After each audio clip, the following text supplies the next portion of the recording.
যদি মানে ওকে, তাহলে ভালো হতো। ঠিক আছে। সো আমরা আজকে ক্লাস স্টার্ট করি।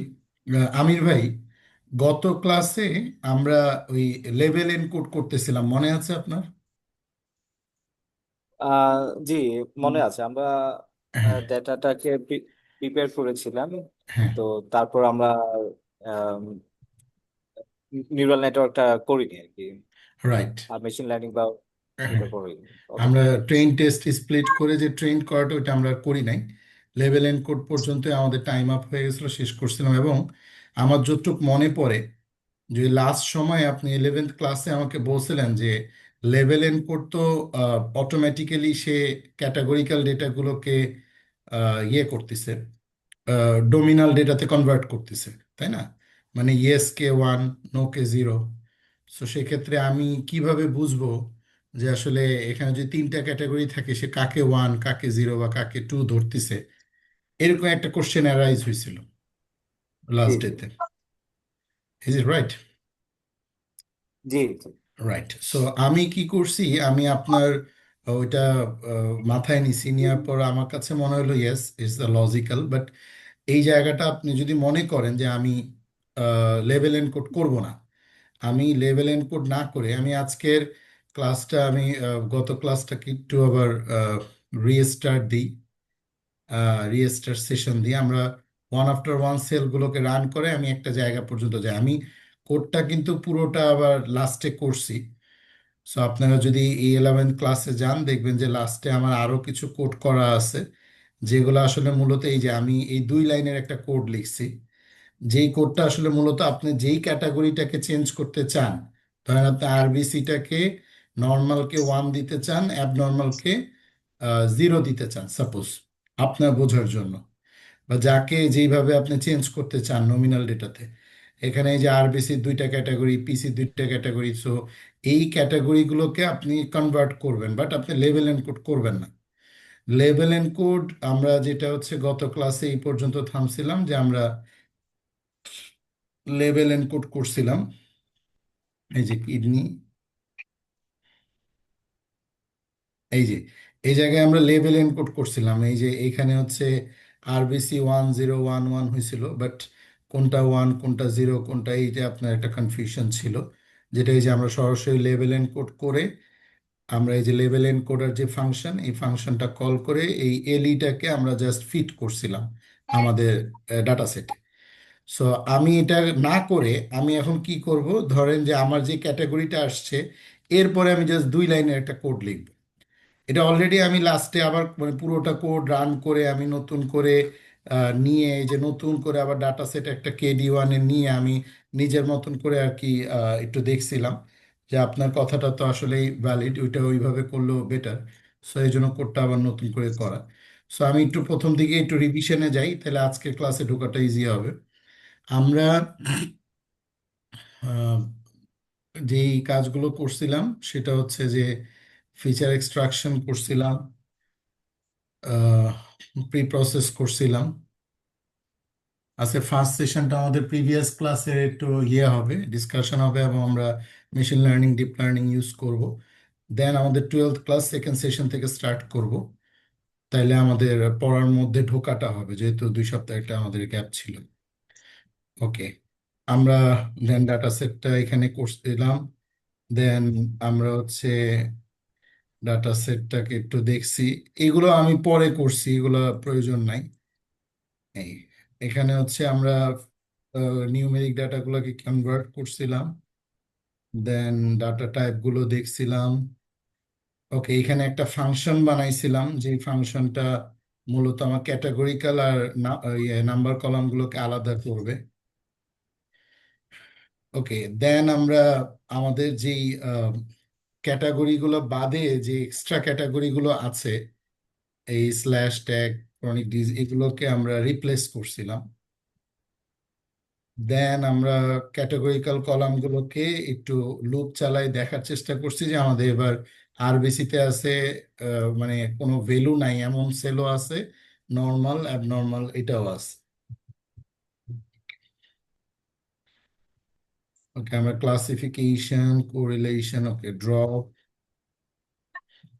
Correlation.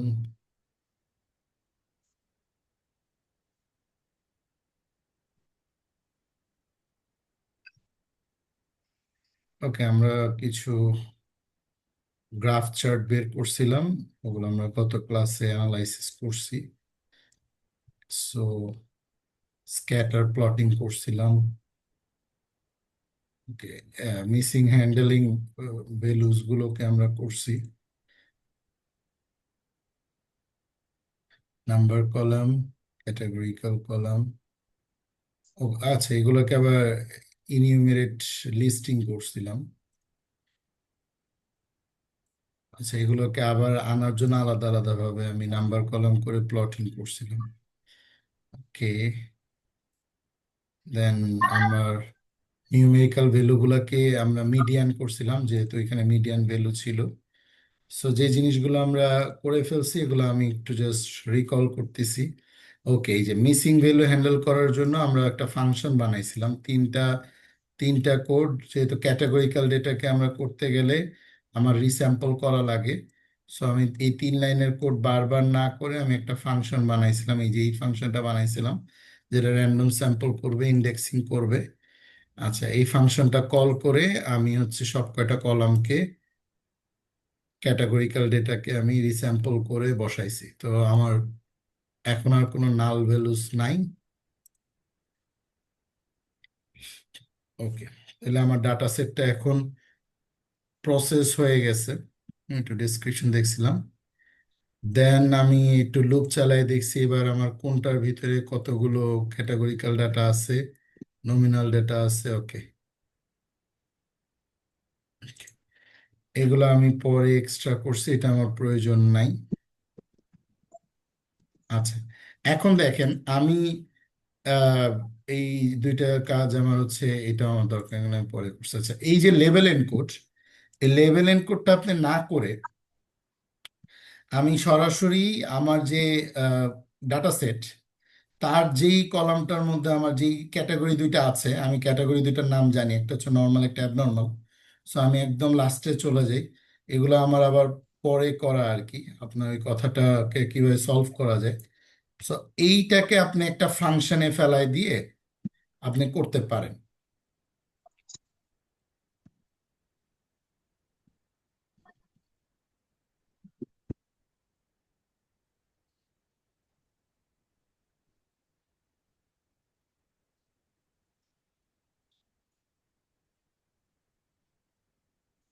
Where is level input?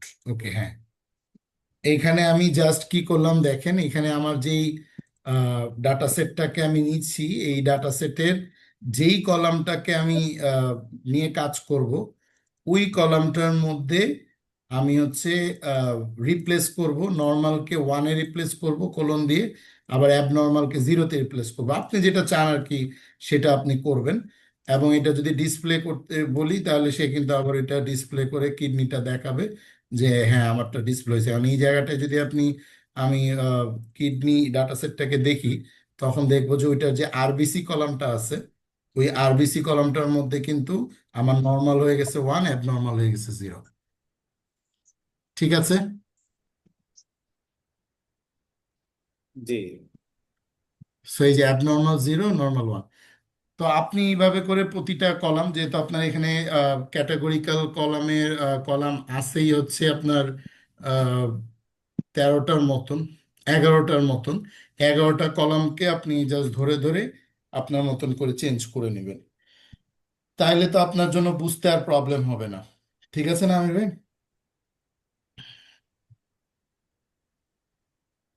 জি, এখনো মানে টোটালি আইডেন্টিফাই করা যাচ্ছে আর কি। রাইট। আবার আপনি যদি আর মনে আমি করেন যে আমি লেভেল এনকোড করব। ভ্যালু কাউন্ট করে, হ্যাঁ, জি, বলেন। তখন আমি হ্যাঁ, যে ভ্যালু কাউন্টস করে যে আবার চেক করতে হচ্ছে যে আসলে কোনটা কোন জায়গায় গেল আর কি, প্রত্যেকটা ধরে ধরে চেক করতে হচ্ছে ওই লেভেল এনকোডে। লেভেলিং করে।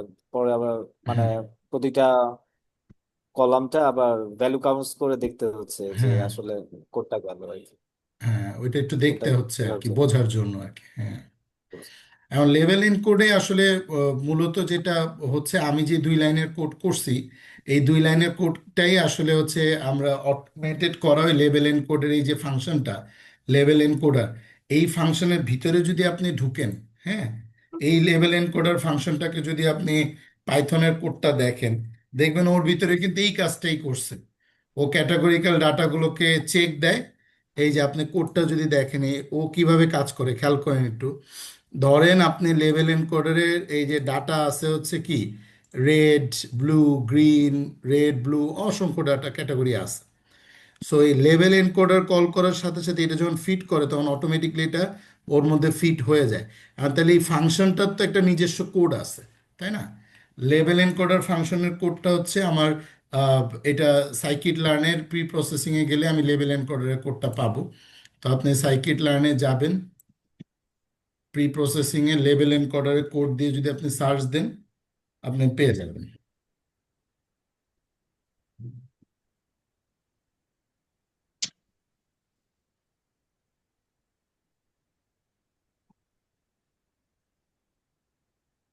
তো ওর ভিতরে আসলে লেবেল এনকোডারের কোডের ভিতরে আসলে কিভাবে কাজ হয়।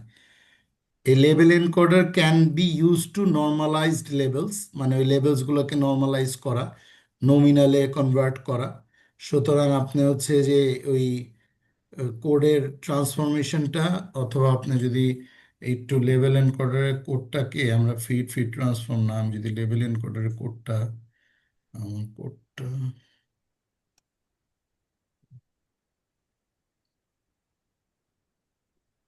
সামহাও আপনার স্ক্রিনটা চেঞ্জ হচ্ছে না, এটা কি আমার ক্ষেত্রে হচ্ছে না সবার ক্ষেত্রে তার হচ্ছে বুঝতে পারছি স্ক্রিনটা না। মানে ও, না ইয়েতে চলে গেছে, আচ্ছা আমি নিয়ে আসতেছি।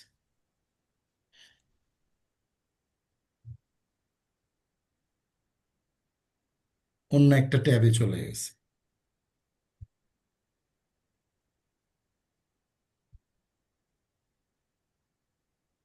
মানে আমি এখন কি দেখতে পারতেছেন? জি স্যার, আপনি দেখেন। এই যে আমি বললাম যে লেভেল এনকোডার ফাংশনটা দিয়ে, হ্যাঁ, এটা তো সাইকিট লার্নের একটা ইয়ে ক্লাস, লেভেল এনকোডার, হ্যাঁ, ওর ভিতরে আমার এই ফাংশনটা আছে। সো এই ফাংশনের ভিতরে যে কোডটা আছে, যদি আপনি ওই কোডটাকে দেখতে চান, তাহলে ওই কোডের ভিতরের লাইন অফ কোডগুলোও কিন্তু আপনি দেখতে পারেন যে ও কিভাবে আসলে ক্যাটাগরাইজড করে। কথাই বুঝতে পারছেন? সেটা দেখানোর জন্য আর কি এই যে সাইকেল লাইনের লেভেল এন্ড কর্ডার ডকুমেন্টেশন, এই যে এই জায়গায় আর কি গেলাম, এই যে লেভেল এন্ড কর্ডার, ঠিক আছে। এই যে সোর্স কোড লেখা দেখতেছেন, সোর্স, সোর্সে ক্লিক করলে আপনি কোডটা দেখতে পারবেন যে সাইকিট লার্নের এই লেভেল এনকোডের ফাংশনটার ভিতরে এই দেখেন, এই হচ্ছে ক্লাস লেভেল এনকোডের ফাংশন। এখানে ট্রান্সফর্ম ম্যাট্রিক্স মানে পুরোটুকুই ডাইনামিক করা, এবং অটো র্যাপ আউট কিজ নাম করে দেয়া। এখন অটো র্যাপ আউটের ভিতরে যখনই আপনি কোনো একটা লেভেল এনকোড করতেছেন, করতেছেন, ও ক্লাসগুলোকে বাইনারিতে কনভার্ট করে ফেলে অটোমেটিক্যালি, যতগুলোই ক্যাটাগরি থাকুক না কেন। দেন ওগুলো ক্যাটাগরিকে এনকোড করে, অ্যান্ড দেন ওই এনকোডেড ডেটাগুলোকে সে হচ্ছে 0 1 2 লেভেল ওয়াইজ অ্যাসেম্বল করে ফেলে স্ট্রিংগুলোকে। এই যে দেখেন এই ফাংশন ভিতরে প্যারামিটার রিটার্ন করতেছে সে। ভাইয়া কেমন কথা বুঝছেন? আমি ভাই সেলফ রিটার্ন করে সে, যার কারণে এখানে অটোমেটিক্যালি কিন্তু আমার যেই ডেটাগুলো আছে সেগুলো কিন্তু ওই ক্যাটাগরি থেকে নমিনাল ডেটায় কনভার্ট হয়ে যায়। এই একটা ক্লাসের মধ্যে দেখেন কতগুলো ফাংশন, এই যে ফিট ট্রান্সফর্ম, পরে আমি আবার ফিট ট্রান্সফর্ম করতেছি, তারপর ট্রান্সফর্ম করতেছি। আমি আজকে 12 নম্বর ক্লাস যখন শুরু করব তখন আপনাদেরকে এই ফাংশন মেকিংটা আমি অলরেডি 7 নম্বর না হচ্ছে 8 নম্বর ক্লাস আমি দেখাইছিলাম, যে কিভাবে আসলে লজিক ফাংশনগুলো সেট হয়, তাই না? সো আজকেও আমরা আবার নতুন একটা টপিকসে যাব, ওইখানেও আসলে 12 নম্বর ক্লাসের টপিকস আমরা যখন শুরু করব তখন এই সিঙ্গেল লেয়ার পারসেপট্রন আর multi layer regression classification concept, আজকে হার্ট ডিজিজের একটা প্রজেক্ট আমরা করব। আচ্ছা, যাই হোক, গত ক্লাসের প্রজেক্টটাকে আমি যেমন আছে আমরা যদি এইভাবে করেই এখন আমরা এক্সট্রাকশনে যাই, আমি পুরোটুকুকে রান অল দিয়ে দিই।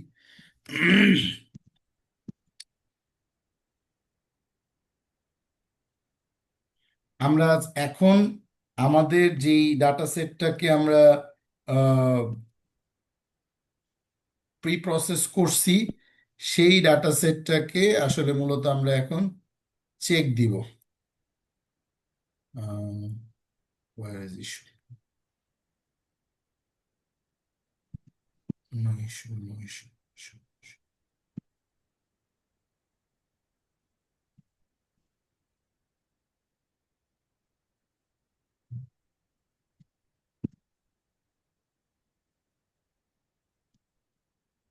লেভেল এনকোড হয়েছে আমাদের।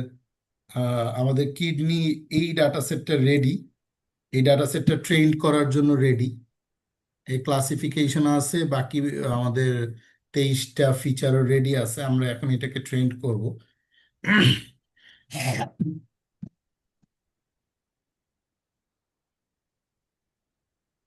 সো বাকি যেগুলো আছে এগুলো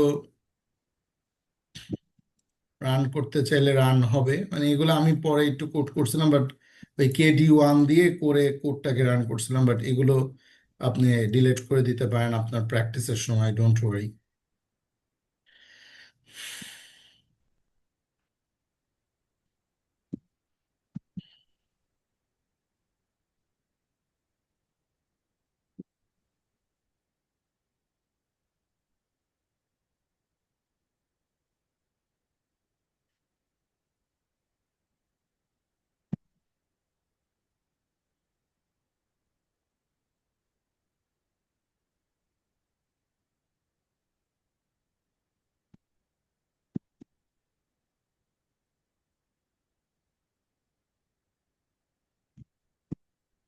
এটা ওই যে আমি ওই কোডটাকে রান করার জন্য, ওকে। আমরা এখন আজকে যেটা স্টার্ট করব, অ্যাজ ইউজুয়াল আমাদের লেভেল এনকোডিং এর প্রসেস শেষ।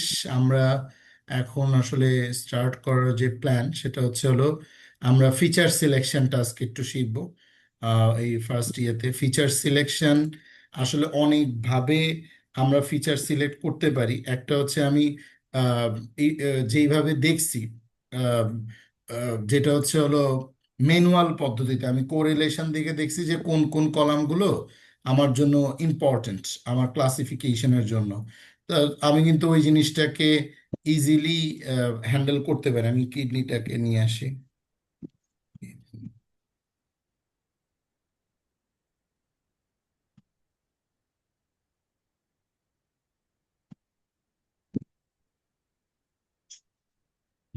এটা আমার রেডি।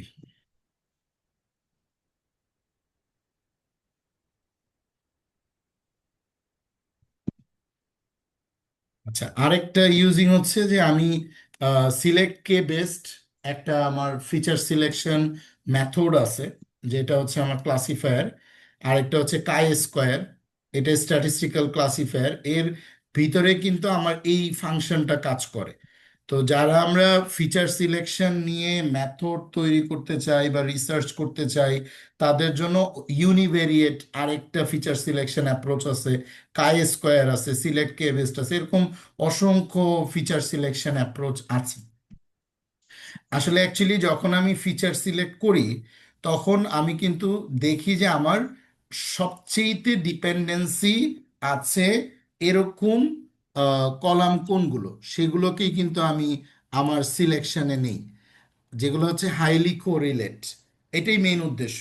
আমি কিন্তু খুব ইজিলি উদ্দেশ্যটাকে ক্লিয়ার করলাম। এখন আমি যদি মনে করি যে আমার কোন ফিচারগুলো আমি অটোমেটিক্যালি যদি নিতে চাই, যে আমি এটা দেখতে চাই যে অটোমেটিক্যালি, সো তখন আমি scikit লার্নের features সিলেকশনে select K best, কাই স্কোয়ার বা ইউনিভেরিয়েট যে কোনো একটা জিনিস আমি ইম্পোর্ট করে, আমি যদি আহ, বলে দিই যে আমার আউটপুট কলাম কোনটা এবং ইনপুট কলাম কোনটা, তাহলে কিন্তু সে অটোমেটিক্যালি চিনে যাবে। যেমন আমার, আমি যদি বলি যে আমার ইন্ডিপেন্ডেন্ট কলাম আর একটা হচ্ছে ডিপেন্ডেন্ট কলাম, খুব ভালো করে বুঝেন।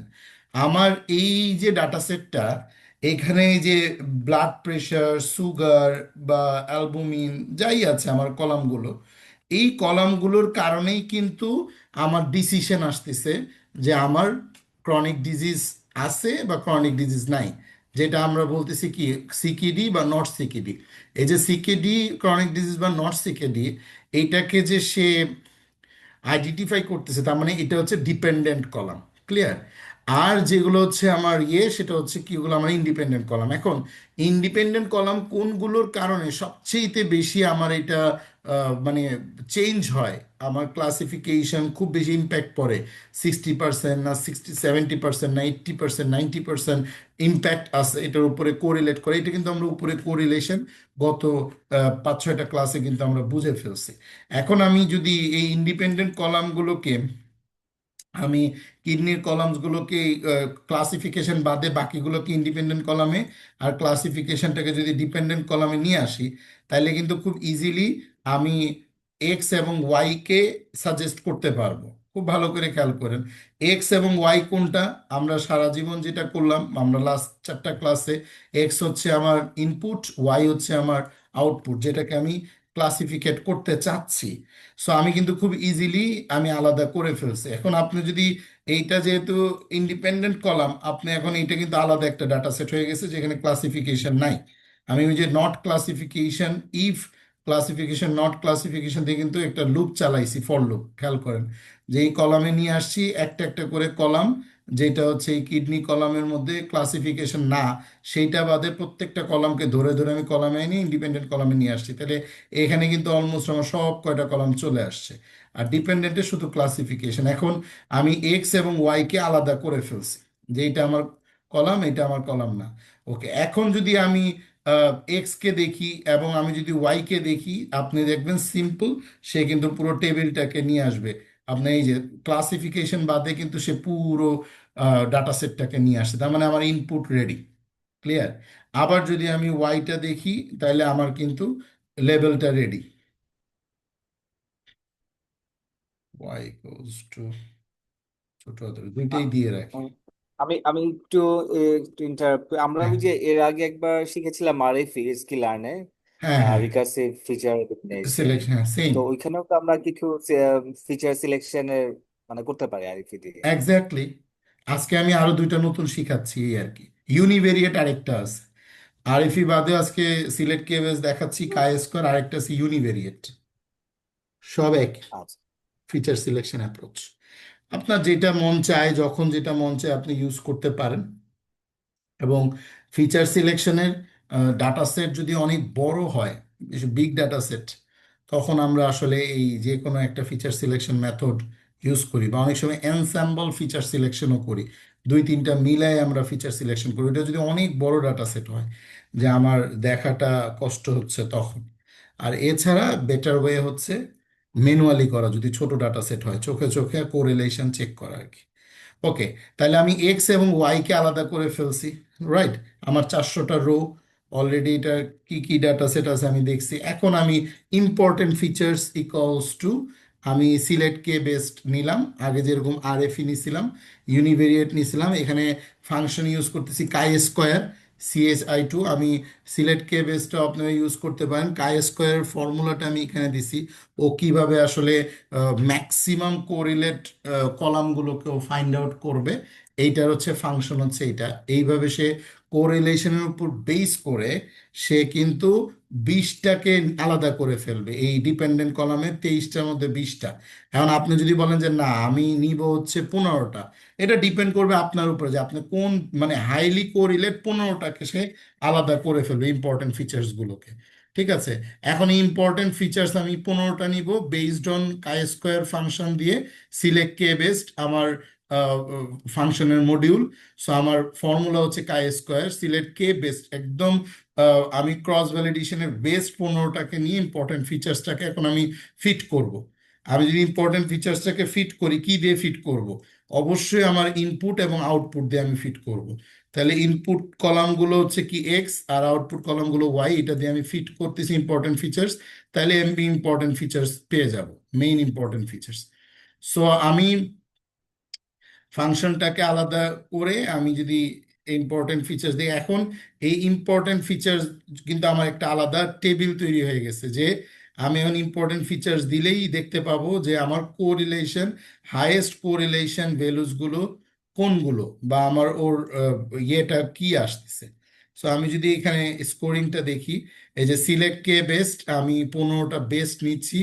স্কোর ফাংশন হচ্ছে কাই স্কোয়ার, এবং সে আসলে একটা কোরিলেশন দেখতেছে। আমি আমি কোরিলেশনটাও দেখতে পারবো ডট স্কোরস দিয়ে।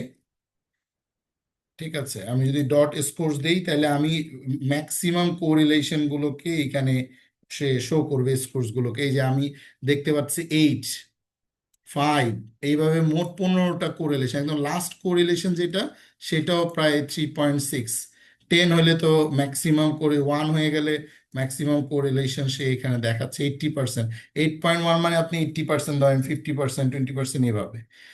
এখন আপনার আমি স্কোর ওয়াইজ আমি ডাটা স্কোর গুলোকে একটা ডাটা ফ্রেমে যদি সাজাই, আমার স্কোর গুলোকে আমি ইম্পর্টেন্ট ফিচার্সের স্কোর গুলোকে যদি একটু পান্ডা ডাটা ফ্রেমে সাজাই, তাহলে দেখা যাবে যে আমার স্কোর গুলো কত আসতেছে। আপনি তখন বুঝতে পারবেন যে ওকে, এটা 81 স্কোর। এটা আমি ডাটা ফ্রেমে সাজাইলাম আর কি।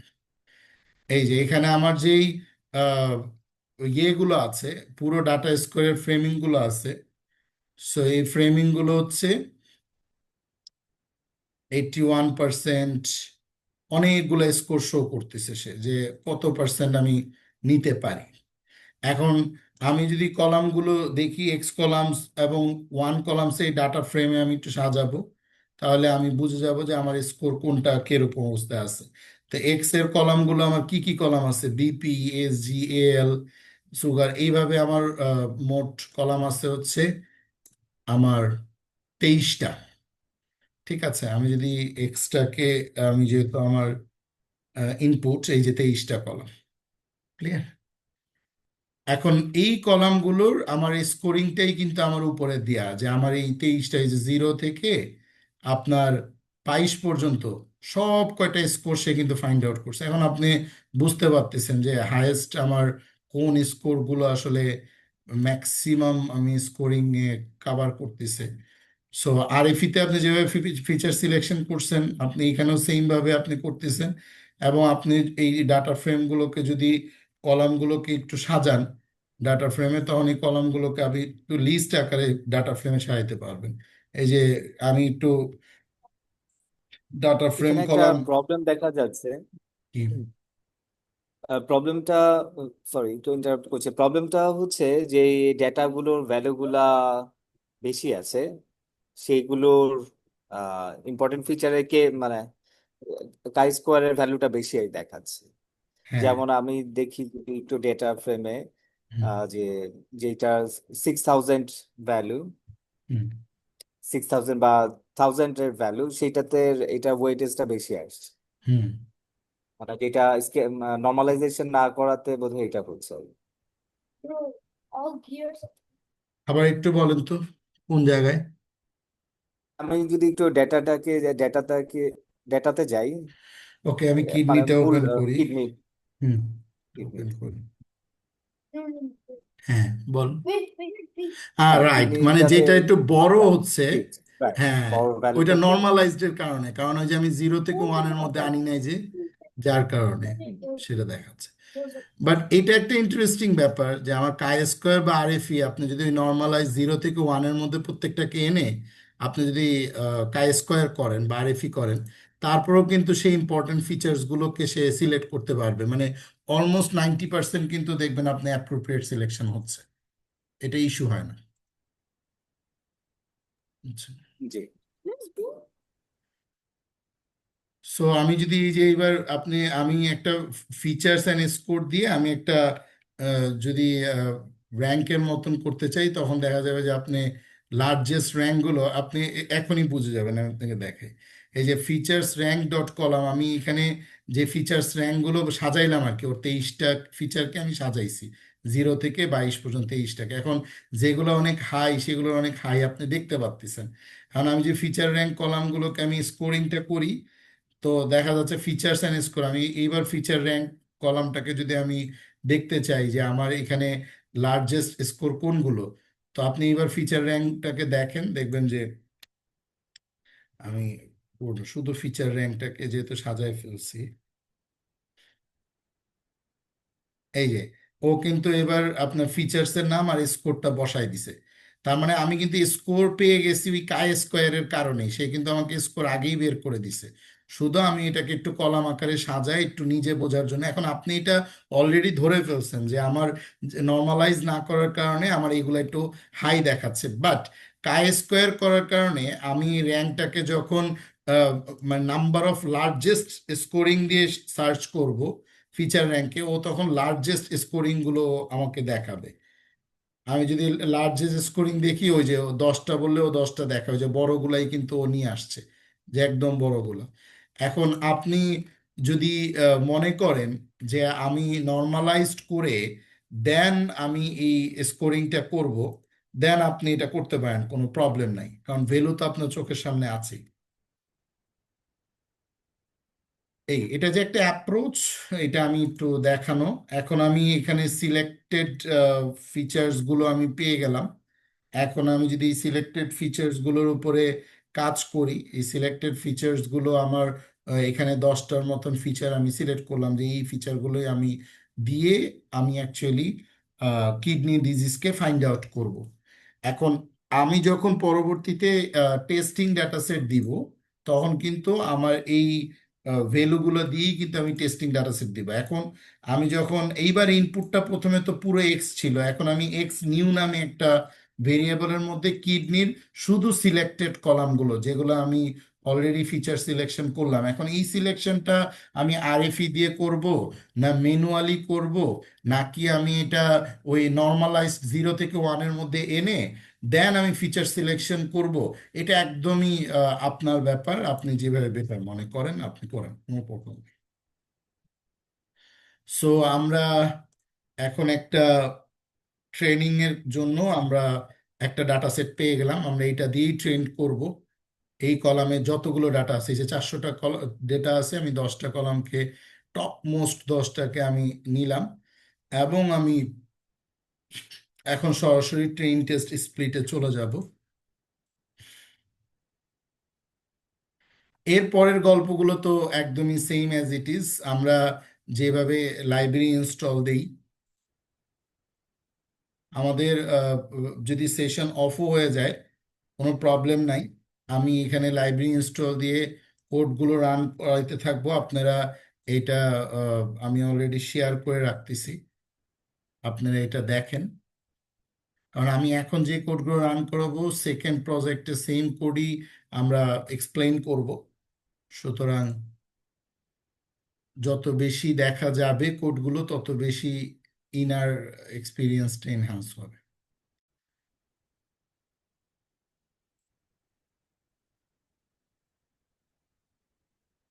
এই আমার লাইব্রেরি আমি নিয়ে আসলাম, মোটামুটি লাইব্রেরিগুলো সবকটাই আমরা ইউজ করতেছি, সুতরাং লাইব্রেরিগুলো আমাদের লাগবে।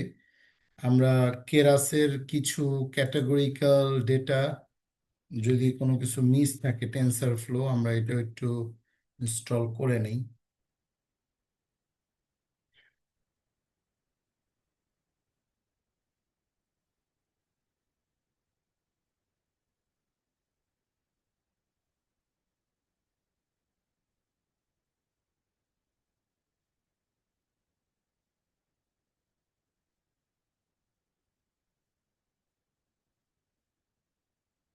এখন আমরা যেটা লাস্ট ক্লাসেও করছি, আমরা প্রায় 12-13টা মেশিন লার্নিং এর ক্লাসিফায়ার্স আমরা ইউজ করে জাস্ট এই ডাটা সেটের জন্য আমরা একটা কম্পারিজন চেক দিছিলাম।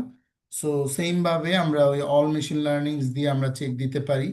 আমাদের মেইন তো ডিপ লার্নিং শেখা, যার কারণে আমাদের মেইন যে জিনিসটা, আমার এখানে দুইটা ইনপুট আমি আলাদা করছি, একটা হচ্ছে এক্স নিউ এবং হচ্ছে আমার ওয়াই। এই দুইটা দিয়ে আমি আসলে আমার মেশিনকে ট্রেন করব। এখন আমি মেশিনকে যখনই ট্রেন করতে যাচ্ছি, সো তখন কিন্তু আমার এক্স নিউ এবং ওয়াইটাই আমার লাগবে। আর আমি যদি টোটাল আমার কিডনি ডাটা সেটের যদি ক্লাসিফিকেশন ভ্যালুস কাউন্ট করি,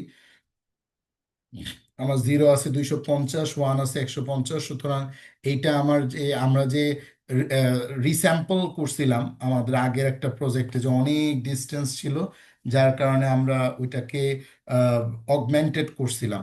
আমরা হয় বাড়াইছি নাই কমাইছি, রাইট? সো ডাটা সেটের উপর বেস করে কিন্তু আমাদের এই সব প্রি প্রসেসিং এর আয়োজন। আমি এই জন্য যত রকমের ডাইভারশন আছে সব ডাইভারশন দিয়েই ডাটা সেটগুলোকে আপনাদের সাথে আমি এখানে প্র্যাকটিস করানোর ট্রাই করতেছি, যাতে করে আপনি যে কোনো ডাটা সেটের সাথেই কাজ করতে পারেন। এখন তো আর আমাদের কোনো প্রবলেম নাই, বিকজ আমি এক্স এ এক্স নিউ বসাইলাম, ওয়াইতে আমার ওয়াই বসাইলাম, বাকি হচ্ছে অটোমেটিকলি আমি যত পার্সেন্টেজ টেস্ট সাইজ দিতে চাই, এটা আমরা গত ক্লাসেও ডিসকাস করছি ট্রেনিং টেস্ট সাইজ। আমি 30% টেস্ট সাইজ দিছি, তার মানে 400-র মধ্যে 30% হলে 3-4 বার 120টা আলাদা হয়ে যাবে। এবং 120টা যদি আলাদা হয়, তার 120-এর আবার 50% আমি ওই ভ্যালিডেশনের জন্য আলাদা করতেছি। সো আমি এটাকে একটু আলাদাভাবে যদি রান করি, এই আমাদের এখন শেষ হয়ে যাবে। এখন আপনি প্রত্যেকটার উপর টাচ করলে দেখবেন যে এখানে কতগুলো ডাটা আসছে, এখানে কতগুলো ডাটা আসছে, আমরা যেগুলো আগের ক্লাসগুলোতে দেখাইছি। এখন আমি সরাসরি মডেলসগুলোকে রান করলে আমার প্রত্যেকটা মডেলসের আউটপুট চলে আসবে।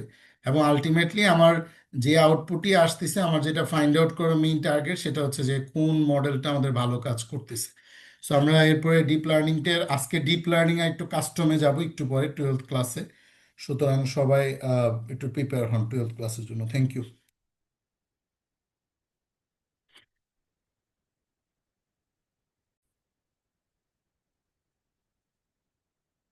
সো আমরা যেটা মেশিন লার্নিং এর আউটপুটগুলো দেখলাম, এখন এই আউটপুটের উপর বেস করে আমরা দুটা কাজ, আমাদের ইভালুয়েশন ম্যাট্রিক্সের দুটো কাজ আমরা এর আগেও আমরা শিখছি। ইভালুয়েশন ম্যাট্রিক্সের একটা হচ্ছে আমাদের কনফিউশন ম্যাট্রিক্স, আরেকটা হচ্ছে আমাদের ROC curve.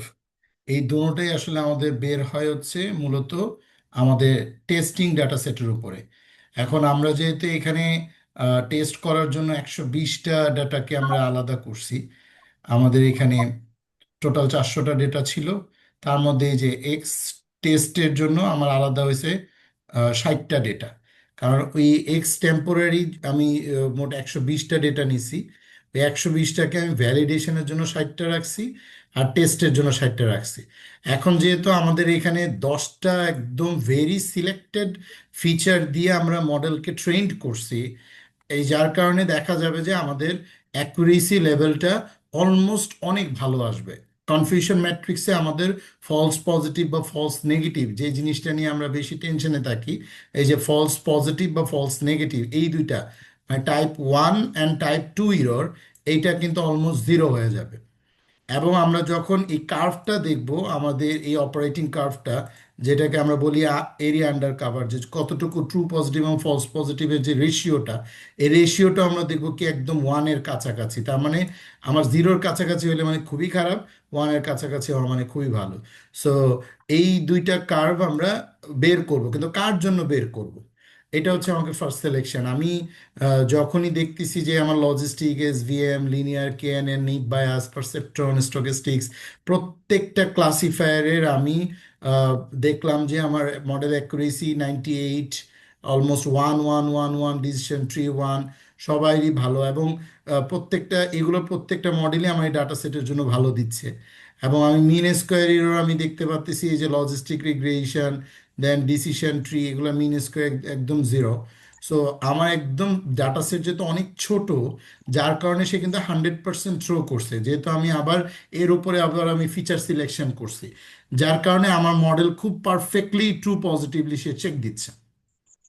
But in a sense, আমি যখনই 20,000, 30,000, 2 লাখ, 5 লাখ ডাটা সেটের উপর কাজ করব, তখন কিন্তু আমার ইরর রেশিও থাকবে এবং টেস্টিং অ্যাকুরেসি এতটা অ্যাকুরেট হওয়ার পসিবিলিটিস নাই। তো যাই হোক, আমরা এখন লার্নিং পিরিয়ডে আছি, দ্যাটস ওয়াই আমরা হচ্ছে যে অ্যাপ্রোচগুলো শিখতেছি। তো আমি এখন এখানে দেখলাম ডিসিশন ট্রিটা আমার ভালো অ্যাপ্রোচ দিচ্ছে।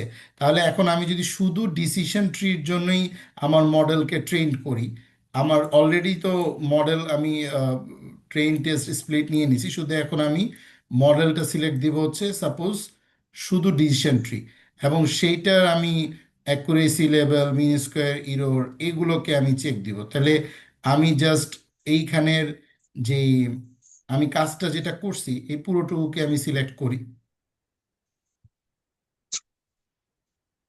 এই পুরোটুকুকে আমি সিলেক্ট করি, যেহেতু আমি আরেকবার জাস্ট একটু চেক দিই যে আমার লজিক, দেন আমি কনফিউশন ম্যাট্রিক্সটা বের করব। এবং এখানে আমি শুধু যে ডিসিশন ট্রিটা ভালো আসছে, সো আমি হ্যাঁ, ডিসিশন ট্রি দিয়ে বের করি। হ্যাঁ, হ্যাঁ, থাক মা। সো আমি বাকিগুলো ডিলিট করে দিই।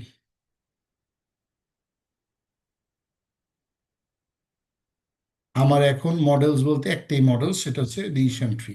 এখন তাহলে ডিসিশন ট্রির জন্য আমার এই পুরো রেজাল্ট, আমার এই যে টেস্টিং অ্যাকুরেসি, দেন মিন স্কোয়ার, প্রিসিশন, অল আর গুড।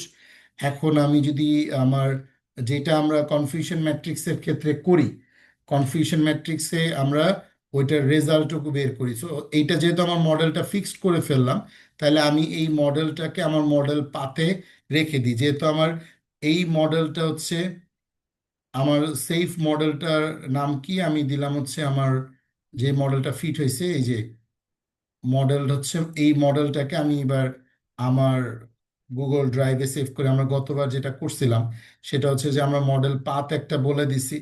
সো এই মডেল পাথে আমার এই যেই মডেলটা আমার সেট হবে, আমি যদি এখন এইটাকে মডেল ওয়ানে একটু সেট করি, মডেলস ফিট করতে গেলে যে মডেলটা আমার ট্রেন্ড হবে, রেজাল্টস অ্যান্ড ডেটা ফ্রেমিং, ওকে, যেটা আমি ফিট করব সেটা আমি মডেল ওয়ানে রেখে দিই। ওকে, তার মানে এই মডেলটা হচ্ছে আমার এইখানে অলরেডি ফিট হয়ে গেছে, এক্স ট্রেন এবং ওয়াই ট্রেন। সো এইটার উপরে আমি মডেলটাকে চেক দিচ্ছি। সো যে মডেলটা আমি পাঠাচ্ছি items and then model, model নেমটা মডেল ওয়ানে ফিট হচ্ছে। এখন এই মডেল ওয়ানটাকে দিয়ে আমি যদি প্রেডিক্ট করি,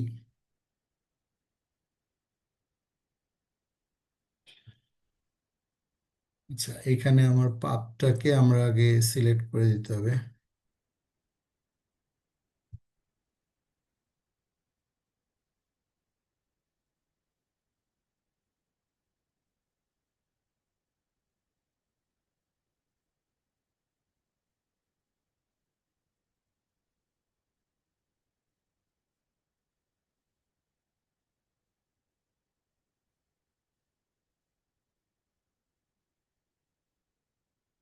ওকে, এখন তাইলে আমার এই যেই মেশিন লার্নিং মডেল ওয়ানটা আমি এই মডেল ওয়ান পিকিএল নামে আমি সেভ করব।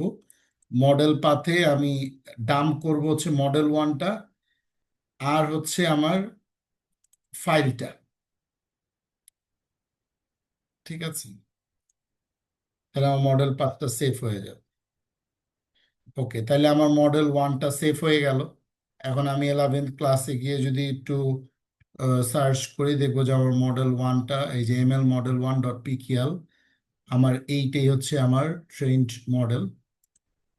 ওকে, এইবার আমি কনফিউশন ম্যাট্রিক্সটা আমি একটু বের করব যে আমার এখন কনফিউশন ম্যাট্রিক্সে কি কি লাগে। আমার কনফিউশন ম্যাট্রিক্সে লাগে হচ্ছে আমার ওয়াই টেস্ট লাগে, আমার ওয়াই টেস্টের ভ্যালু লাগে, যেটা আমার অলরেডি উপরে আমি ওয়াই টেস্ট আলাদা করে রাখছি 60টা ডাটা, তাই না? এই যে এখানে আমার ওয়াই এক্স, এই ওয়াই টেস্টটা লাগবে। এখানে যে 60টা ডাটা আছে এইটার সাথে আমার যে প্রিডিক্টেড ডেটা ওয়াই টেস্টের, এই যে ওয়াই টেস্টের প্রিডিক্টেড ডেটা, এই দুইটার মধ্যে আমি কি করব, যেটা এই যে টেস্ট একরি মিনি স্কোয়ার যেগুলো আমি করছি, এইগুলো আমি এবার আমি কনফিউশন ম্যাট্রিক্সে দেখে আমি কনফিউশন ম্যাট্রিক্সটা শো করব। তাহলে এখন যদি আমি কনফিউশন ম্যাট্রিক্সটাকে ড্র করতে চাই, তাহলে আমার জন্য প্রসেসটা কি, আমি জাস্ট কনফিউশন ম্যাট্রিক্স ওয়াই টেস্টটা নিয়ে আসলাম, ওয়াই টেস্টের প্রেডিক্ট আইনে আমি সিএম রাখলাম। এখন এই সিএম এর মধ্যে অলরেডি আমার পুরো ট্রু পজিটিভ ফলস পজিটিভ সব কয়টা ভ্যালু আছে, এইটাকে আমি প্লটিং করব, ফিগার সাইজ হিট ম্যাপ আকারে দেখব। এখানে ট্রু করে দিলাম অ্যানোটেশন, প্রত্যেকটা ভ্যালু আমার দেখাবে।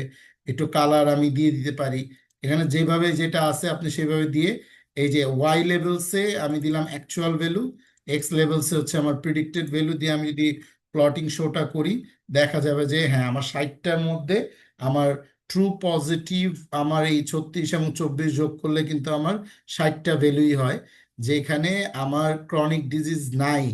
এরকম প্রায় 36টা ডাটাকে সে একদম ট্রুলি ডিটেক্ট করছে, এই জন্যই 100-এ 100 আমার অ্যাকুরেসি আসছে। এটা আমি জাস্ট কনফিউশন ম্যাট্রিক্স দেখে আমি একটু নিজে শিওর হইলাম যে ওকে ঠিক আছে, মানে আমার যেটা ইভালুয়েশন হয়েছে উপরে সেটা ওয়াইজ আমার আউটপুট ঠিক আছে। এখন যদি আমি এই ওয়াই টেস্টটাকেই যদি আমি এবার আরওসি কার্ভটা করি, এওসি স্কোরটা দেখি। এওসি মানে হচ্ছে কত পার্সেন্ট আমার ট্রু পজিটিভ এবং ফলস পজিটিভের রেশিওটা কাভার হচ্ছে, তাহলে কিন্তু আমি খুব ইজিলি ফাইন্ড আউট করতে পারবো। এই যে দেখেন আমি ওয়াই টেস্ট প্রবাবল নিয়ে আমি এই যে মডেল 1 দিয়ে, আপনি যদি মডেল 1 আর মডেলটা একই, মডেল 1 দিয়ে আপনি প্রিডিক্ট প্রবাবিলিটি, আপনি এবার এক্স টেক্সটের ভ্যালুটা আপনি চেক দেন, দিয়ে আপনি প্রবাবল ডেটাগুলোকে পজিটিভসগুলোকে ওয়াই টেস্টে নিয়ে আসেন, এবং দুইটা আমি ভেরিয়েবল নিলাম, একটা ফলস পজিটিভ রেশিও অ্যারে নিছি কারণ কতগুলো আছে ডাটা কাউন্ট হবে, ট্রু পজিটিভ রেশিও কতগুলো আছে, আবার আরওসি কার্ভের জন্য আমি আরেকটা অ্যারে নিছি, নাম্বার অফ ক্লাস আমার যতগুলো ইউনিক ডেটা সেট তো আমার ওয়াই এর মধ্যে আছেই দুইটা, সুতরাং আমার ওই ইউনিক ভ্যালুগুলো নাম্বার অফ লেন্থ হচ্ছে যতগুলো ক্লাস ততগুলো নিলে, এখন এই তিনটা জিনিস আমি লুপ চালাই, আমি হচ্ছে যে ট্রু পজিটিভ এবং ফলস পজিটিভের রেশিও চেক দিব এই যে আরওসি কার্ভের ভ্যালুর সাহায্যে। চেক কিন্তু একটা জিনিসই, যেটা আমরা একটু আগে দিয়েছিলাম ওয়াই টেস্ট আর ওয়াই প্রিডিক্ট, সেখানে আমার ওয়াই টেস্ট আর ওয়াই টেস্ট হচ্ছে প্রবাবল, প্রবাবল ডিরেক্টলি কতটা ট্রু পজিটিভ আমার মানে হচ্ছে আর কতটা ফলস পজিটিভ হচ্ছে। সো এই লাইনটা আপনাকে শুধু মনে রাখতে হবে, যেটা যতগুলো নাম্বার অফ ক্লাস প্রত্যেকটার জন্য এই রেঞ্জ লুপটা চলে, ROC curve false positive true positive রেশিওটা বের করবে। দেন এরপরে হচ্ছে এই দুইটা লাইনের জন্য আমি জাস্ট আমার ফিগারটাকে প্লট করার জন্য আমি আলাদা করে নিলাম মাইক্রো দিয়ে, এবং যা আছে সব সেম জিনিস ওয়াই টেস্ট প্রুফ দিয়ে আমি ভ্যালুগুলোকে আলাদা করে নিছি এন্ড দেন প্লটিং করছি। আমি প্লটিং করার জন্য আমি প্লটটাকে একটু সুন্দর করে, যেহেতু সাদা ছেড়ে যেহেতু একটা কার্ভ তৈরি হবে, সুতরাং আমি এখানে একটা লুপ নিয়ে ওই নাম্বার অফ ক্লাস পর্যন্ত প্লট করছি একদম ডট ডট ডট ডট দিয়ে, এটা একটা কার্ভ তৈরি হবে।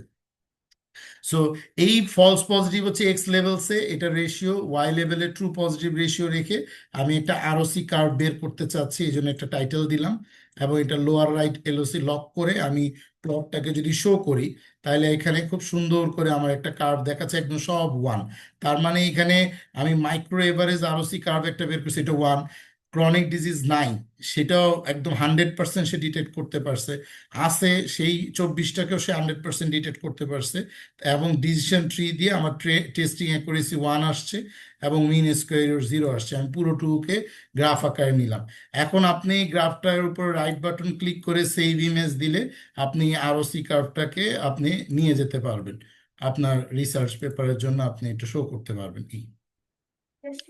ভাই, আরওসি কার্ভ নিয়ে একটু কনফিউশন রয়ে গেল, মানে হ্যাঁ, আরওসি কার্ভের মাইক্রো, এটা সিগনিফিকেন্টটা কি আর কি? মাইক্রো কি দুইটা ক্লাসের মিলে একসাথে দেখাচ্ছে যেটা এভারেজ, এভারেজ এখন এখানে এভারেজ যদি আপনার ধরেন 10টা ক্লাস থাকতো, তার এভারেজ আরওসি মানে এউসি স্কোরটা কত সেটা একটু দেখান। হবে?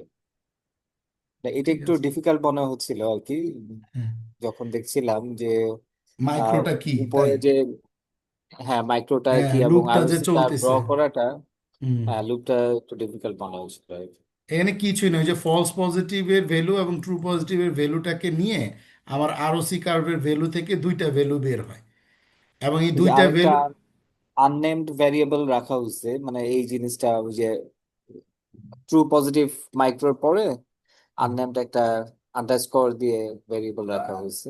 হ্যাঁ হ্যাঁ এইটা হচ্ছে যে ফ্ল্যাশ ভ্যালুগুলো এটা অলওয়েজ রাখতে হয়, মানে এটা তো বিল্ডিং ফাংশন, এই আরওসি কার্ভ এটা তো একটা বিল্ডিং ফাংশন, এখান থেকে 3টা ভ্যালু জেনারেট হয়, হুম। মানে এই ফাংশনটা যদি আপনি ওই যে লেভেল এনকোডারের মতন যদি ঢুকে এটাকে যদি এক্সপ্লোর করেন আরওসি কার্ভটাকে, এটাও সাইকিট লার্নের একটা ইয়ে মানে ফাংশন, সো তখন ওখান থেকে 3টা ভ্যালু জেনারেট হয়। এই যে দেখেন এটার যে ভ্যালুটা, এই যে আরওসি কার্ভের যে দেখেন ডিভ দিয়ে এটার ভ্যালু দেওয়া আছে, একটা ওয়াই ট্রু বের হবে, একটা ওয়াই স্কোর বের হবে, আর একটা হচ্ছে সে কিছু আননোন ভ্যালুস বের করবে মানে কার্ভের জন্য। আচ্ছা। ওই হুম। ভ্যালুগুলোকে আসলে নান করে স্যাম্পল ওয়েট নান করে সে রেখে দেয়, কারণ এটা রাখার জন্য তো আমার একটা ভ্যালু ভেরিয়েবল লাগে, এই জন্য দিয়ে রাখছি আর কি। আচ্ছা, ঠিক আছে। সেম এখানে দেখেন এওসি নামে আরেকটা ফাংশন আমি তৈরি করছি, হ্যাঁ, এইটার ডেফিনিশনে যদি যান, এই যে আপনি যদি ভিউ সোর্সে ক্লিক করেন, আপনি কিন্তু সরাসরি এটার কোডে চলে যেতে পারবেন। এই যে আপনাকে এখানে কিন্তু ওই র্যাঙ্কিং ডট পায়ে আপনার এই এওসি স্কোরের যে কোড, ঠিক আছে, এই ফাংশনের যে কোড, এখানে আমি এক্স পাঠাচ্ছি কি আমার ইনপুট, এবং মানে ওয়াই, এখানে এখন এএসসি স্কোরের জন্য এক্স এ আমি পাঠাচ্ছি কি আমার ওয়াই টেস্ট, আর ওয়াইতে পাঠাচ্ছি কিন্তু আমার হচ্ছে প্রবাবল ডেটা। সো এই যে এএসসি স্কোরের জন্য আমি একটাতে ফলস পজিটিভ পাঠাইলাম, একটাকে ট্রু পজিটিভ পাঠাইলাম, আবার এই ফলস পজিটিভ ট্রু পজিটিভ পাওয়ার জন্য আরসিতে আমি ওয়াই টেস্ট পাঠাই। এই যে ফাংশনগুলোতে যে আমি ভ্যালুগুলো পাঠাচ্ছি আর ও যে প্রসেস করে আমাকে ডাটাটা দিচ্ছে, এই যে এইখানে কিন্তু আপনি একটু পড়বেন প্যারামিটারগুলো কি বলতেছে, কি রিটার্ন করতেছে এই ফাংশন, যেহেতু আপনাদেরকে ফাংশন তৈরি করে আমি শিখাই দিছি ফার্স্ট 3-4টা ক্লাসেই, এবং পরবর্তীতে আমি নিজে অনেকগুলো ফাংশন তৈরি করছি 6 নম্বর না 7 নম্বর ক্লাসে। আজকেও আমি কিছু ফাংশন তৈরি করা শিখাবো, সেটা হচ্ছে ডিপ লার্নিংয়ের। যেগুলো কাস্টম ফাংশন আমরা তৈরি করি রিসার্চের জন্য, এটা তো আমাদের লাগে, আর যেগুলো আমরা লাইব্রেরি ইউজ করতেছি ওগুলো আপনি যদি ফাংশনের উপরে জাস্ট কার্সরটা ধরেন, দেখবেন যে এই কোল্যাবে আপনাকে সুন্দর করে সোর্স ফাইল আপনাকে দিয়ে দিবে ডান পাশে। সোর্স ফাইলটা ওপেন হলে আপনি একটু চেক দিবেন যে আসলে এটা কিভাবে জেনারেট হচ্ছে। কিছু না, যে এটা এটা অলরেডি যে যারা করছে ডেভেলপার, তারাও তো আমার আপনার মতন প্রোগ্রামার, সুতরাং তারা কিভাবে করছে এটা একটু ক্লিয়ার হওয়া আর কি। ক্লিয়ার? জি, ক্লিয়ার। সো ওয়েল, আমি এই কার্ভটা এখন এরকম, এইখানে তো হচ্ছে আমার অল্প ডাটা সেট বিদায় আমরা তো 60টা টেস্ট ডেটা নিয়ে কাজ করছি। এখন যখন টেস্ট ডেটা 60,000 হবে, এর মধ্যে কিন্তু ওই যে আমার কিছু ফ্ল্যাশ ভ্যালু থাকবে, তখন কার্ভটা কিন্তু এরকম হবে, এরকম হবে, পার্সেন্টেজ ভ্যালুটা কমে আসবে, এরকম অনেক কিছু আমাদের তৈরি হয়। ওকে ওয়েল, তাহলে আমরা মেশিন লার্নিং এর মধ্যে আমি একটা মডেল পেয়ে গেলাম, যেটা হচ্ছে আমার ডিসিশন ট্রি বেস দিচ্ছে। ওকে ওয়েল, এখন আমরা আরো কিছু লাইব্রেরিজ অ্যাড করি, লেভেল এনকোডার, স্ট্যান্ডার্ড, এগুলো উপরে করাই আছে, তারপর আমি লজিস্টিক যদি লাগে আর কি, এগুলো যদি করেন তাহলে তো প্রবলেম নাই। আচ্ছা, এখন যেটা আমি দেখাবো, একটা কাস্টম মডেল আমি তৈরি করব। হ্যাঁ, এটা হচ্ছে আপনার ডিপ লার্নিং এর জন্য আমি একটা কাস্টম মডেল তৈরি করতেছি। মডেলটা আমার এরকম মডেল আমি লাস্ট ক্লাসে 14 নম্বর ক্লাসে আপনাদেরকে আমি আমার হার্ট ডিজিজের, মানে আমার যেটা Q1 জার্নালের জন্য এখন আমি করে ফেলছি ওইটাই। মানে আমরা কি করি, আমরা আসলে যখন একটা নোবেল কাজ করা হয়, তখন আসলে এই প্রি প্রসেসিংয়ে কিন্তু আমার 80% কাজ চলে যায়। প্রি প্রসেসটা যত সুন্দর হবে, আমার মেশিন ট্রেন তত সুন্দর হবে এবং অ্যাকুরেট হবে। সো এইটা হয়ে গেলে আমার যেটা সুবিধা হয়, আমি কিন্তু অসংখ্য মডেল বানাইতে পারি। যেমন দেখেন, আমি এই মডেলটার মধ্যে এই যে feed forward, back propagation, artificial neural network, আমাদের নিউরাল নেটওয়ার্কের মধ্যে আমরা লাস্ট 2টা ক্লাসে দেখছি, আমরা একটা নিউরাল নেটওয়ার্ক বানানোর জন্য আমরা 3টা জিনিস প্রয়োজন হয়। একটা হচ্ছে ইনপুট লেয়ার, আমি কতগুলো ইনপুট দিচ্ছি। এখন এখানে আমার ইনপুট তো আমি বলছি 10টা, যেহেতু সিলেক্টেড ভ্যালু এক্স নিউতে 10টা আছে সিলেক্টেড ভ্যালু।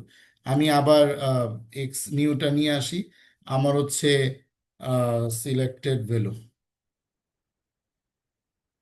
হ্যাঁ এই 10টাই হচ্ছে আমার ইনপুট। হ্যাঁ, এখন এটা তো সিএসভি ফাইল বেঁধে আমি 10টা ইনপুট দিচ্ছি, বাট যখন ইমেজ আসবে তখন আমার দেখা যাবে যে একটা পিক্সেলের মধ্যে আমার ম্যাট্রিক্স 3x3 ডাইমেনশনের ম্যাট্রিক্স 9টা, এরকম 20,000 পিক্সেল থাকলে 20,000 ইন্টু 9 দিয়ে কয়েক লক্ষ ইনপুট আমার যাবে। সো এই যে একটা ভয়ঙ্কর লেভেলের ইনপুট যে আমাদের ঢুকে, এইটার মাঝখানে অনেকগুলো আমাদের হিডেন লেয়ার দিতে হয় ডিপ লার্নিং এ। এই জন্যই আর্টিফিশিয়াল নিউরাল নেটওয়ার্কের সৃষ্টি হয়েছে। মেশিন লার্নিং তো একটা লেভেল পর্যন্ত চেক দেয়, এবং বিগ ডাটাতে যে মেশিন লার্নিং ভালো কাজ করবে না তা না, বাট আপনারা যদি বিগ ডাটাতে মেশিন লার্নিং ইউজ করেন, এই ডিসিশন ট্রি ইউজ করেন, যদি বাইনারি ক্লাসিফিকেশন হয় আপনি ডিসিশন ট্রি ইউজ করেন, তার পাশাপাশি আপনি এই মডেলটা ইউজ করেন, এফবিএনএন ইউজ করেন, দেখবেন আকাশ পাতাল একটা আউটপুট আপনার, মানে ডিফারেন্সিয়েশন চোখে ধরা পড়বে। কেন? কারণ বিগ ডাটাকে ক্যালকুলেট করে 3টা স্তরে, প্রথমে ইনপুটটা নিবে, তারপর হিডেন লেয়ারে ক্যালকুলেট হবে, কিভাবে ক্যালকুলেট হবে কি, এগুলো সব আমি প্রিভিয়াস ক্লাসে দেখেছি, আমরা আরো ডেপথে ঢুকবো এখন। সো এইখানে আমি মডেলটা একটু দেখাইনি, দেন আমি একটু পরে হার্ড ডিস্কের একটা ডাটা সেট নেবো, এখানে আমার প্রি প্রসেসিং আমি আর টাইম দিব না, আমি একটু ডেপথ লেভেলে করবো আর কি। সো আপনার এই প্যারামেট্রিক রেলু, দেন সিগময়েড, আমি অনেকগুলো দেখাইছি, এগুলো আপনি হিডেন লেয়ারে অ্যাক্টিভেশন ফাংশন ইউজ করেন। এবং আপনার ওই অ্যাক্টিভেশন ফাংশনে যে ব্যাক প্রপাগেশন ক্যালকুলেশনটা হয় বারবার, ওইটার জন্য আপনি লস ফাংশন দিলেন হচ্ছে ক্যাটাগরিক্যাল ক্রস এন্ট্রপি। এখানে দুই রকমের ক্রস এন্ট্রপি হয়, একটা হচ্ছে বাইনারি ক্রস এন্ট্রপি যদি বাইনারি ক্লাসিফিকেশন হয়, আর যদি মাল্টি ক্লাস হয় তখন ক্যাটাগরিক্যাল ক্রস এন্ট্রপি। এবং অপটিমাইজার হিসেবে আপনি অ্যাডাম ইউজ করলেন, অ্যাডাম, ইন অ্যাডাম, দেন হচ্ছে আপনার অনেকগুলো অপটিমাইজার আছে, স্টকিস্টিক গ্রেডিয়েন্ট ডিসেন্ট, এরকম অনেকগুলো অপটিমাইজার আছে যারা মূলত আপনার মিন স্কোয়ার ইরোরটাকে ক্যালকুলেট করে, অপটিমাইজ করে, ইরোর রেশিওটাকে কমায়। সো ওই ক্যালকুলেশনটা করতে করতে করতে করতে সে কিন্তু একটা আউটপুট নিয়ে আসে। এখন আপনার ধরেন যেই কাজটা আমি করছি উপরে, সেম কাজটাকেই যদি আমি এইখানে নিয়ে আসি, আপনি একটু আহ, যদি খুব ডেপথ লেভেলে আমি একটু চেক দিই যে এখানে আমি কাজটা করতেছি, একটু ভালো করে যদি আমি একটু খেয়াল করি, আমি এখানে কি কি কাজ করলাম। আমি সেম ভাবে ওই এক্স এবং ওয়াইটা নিছি যেভাবে মেশিন লার্নিং এর স্কেলিংটা আমি আমার মতন করে স্কেলিং করব। এখানে লেভেল এনকোডার করছি, এখানে স্ট্যান্ডার্ড স্কেলার করছি, that's not a big deal. আপনি যদি কাস্টম স্কেলিং করেন সেটাও আমি শিখাই দিছি, আপনি করেন। দেন নর্মালি আমি যে ওয়াই ট্রেন, ওখানে ট্যাম্প নিছিলাম, এখানে ইন্ট্রিম নিছি, এই ভেরিয়েবলগুলো আমি চেঞ্জ করছি জাস্ট আপনাদেরকে শেখানোর জন্য যে ভেরিয়েবল কিছুই মাইনে রাখে না, আপনি ভেরিয়েবল যা ইচ্ছা তাই দিতে পারেন। ঠিক আছে, এখন তার মানে এইখানে আমি যা যা করছি মেশিন লার্নিং আমি ট্রেন টেস্ট স্প্লিটের জন্য আমি তাই তাই করছি, নো ইস্যু। অ্যান্ড দেন আমি কি করলাম, অন হ্যাড এনকোড করছি যেটা আমার টার্গেটেড ভ্যালু, যেমন ট্রেন, ভ্যালিডেশন এবং টেস্ট, যেই তিনটা হচ্ছে আমার এই যে ওয়াই ট্রেন, যদি আমি বলি ওয়াই ট্রেন যে ভ্যালুগুলো, দেন হচ্ছে ওয়াই ভ্যালিডেশন যে ভ্যালুগুলো, এবং ওয়াই টেস্টের যে ভ্যালুগুলো, এগুলো যদি মানে আমাকে ক্যাটাগরিক্যালি আমি অন হ্যাড করে নিতে পারি। এখন এইটা যে আমার করা লাগবে অন হ্যাড এনকোড, এটা আমার জন্য জরুরি না। আপনি করলে সেইটাকে সে যদি ক্যাটাগরিক্যাল কোনো ডেটা থাকে সেইটাকে সে ক্যালকুলেট করতে ইজি হয় এই জন্য। আচ্ছা, এখন আপনার কোনটার কত শেপ আসতেছে, আপনি যদি এইটাকে আমি একটু প্রিন্ট করে দেখি যে আমার প্রত্যেকটা যেহেতু অন হ্যান্ড এনকোড করছি, আমি এটা শেপ গুলো দেখি, তাহলে আমি দেখতে পাচ্ছি যে আমার এক্স ট্রেনে 280টা রো আছে। এইটা তো আরসি তাই না, ম্যাট্রিক্সের রো এবং কলাম, আর 10টা কলাম আছে, কোনো ইস্যু নাই। ওয়াই ট্রেনে কি আছে, 280টা রো, যেহেতু ট্রেন তার মানে ট্রেন হওয়ার জন্য সে 280টা, এবং ওয়াই ট্রেনের জন্য আমার কি দুইটা কলাম সে নিচ্ছে।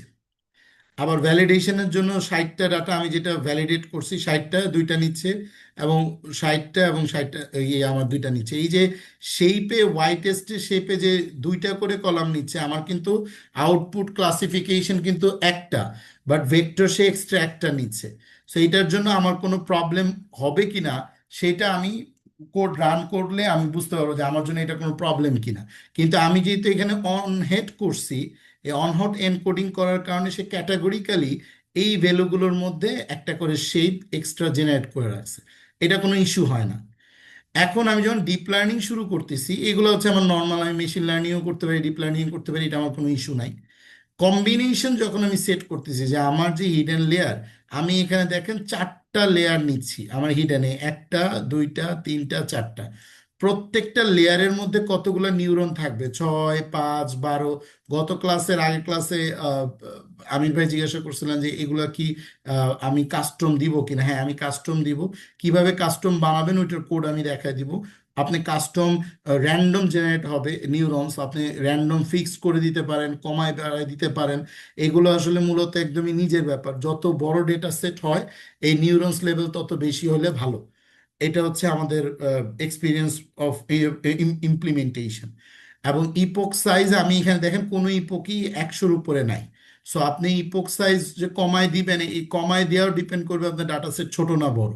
সো ইপোক সাইজ আপনি বেশি দিলেও কোনো প্রবলেম নাই, কারণ আর্লি স্টপিং আমি ভিতরে কোডে করে রাখি, যে যদি ওইটা কোনো কারণে মানে আমার ট্রেন্ড হয়ে যায়, ওইটা মিন স্কোয়ার ইরোরটা যদি এর চেয়ে কমানো পসিবল না হয়, বারবার যখন একই মিন স্কোয়ার ইরোর শো করতে থাকে ওই অ্যাডাম অপটিমাইজার বা যে অপটিমাইজার আমি ইউজ করব, ওই অপটিমাইজারের কারণে যখন বারবার ওইটা একই রকম শো করতে থাকে, তখন এটা অটোমেটিক্যালি আমার মডেল ট্রেন্ড হওয়া স্টপ হয়ে যায়। সো এই জন্য আমি এখানে মোট 12টা ইয়ে নিছি। আপনি নিউরনস দেখেন, এই যে 1 2 3 এভাবে করে 12টা আমি নিউরনস নিছি, এবং প্রত্যেকটা জায়গায় আমার ইপক সাইজ বলা আছে, এবং এর মধ্যে আমার হিডেন লেয়ার প্রত্যেকটার ভিতরে 4টা করে আমার হিডেন লেয়ার সেট করা আছে।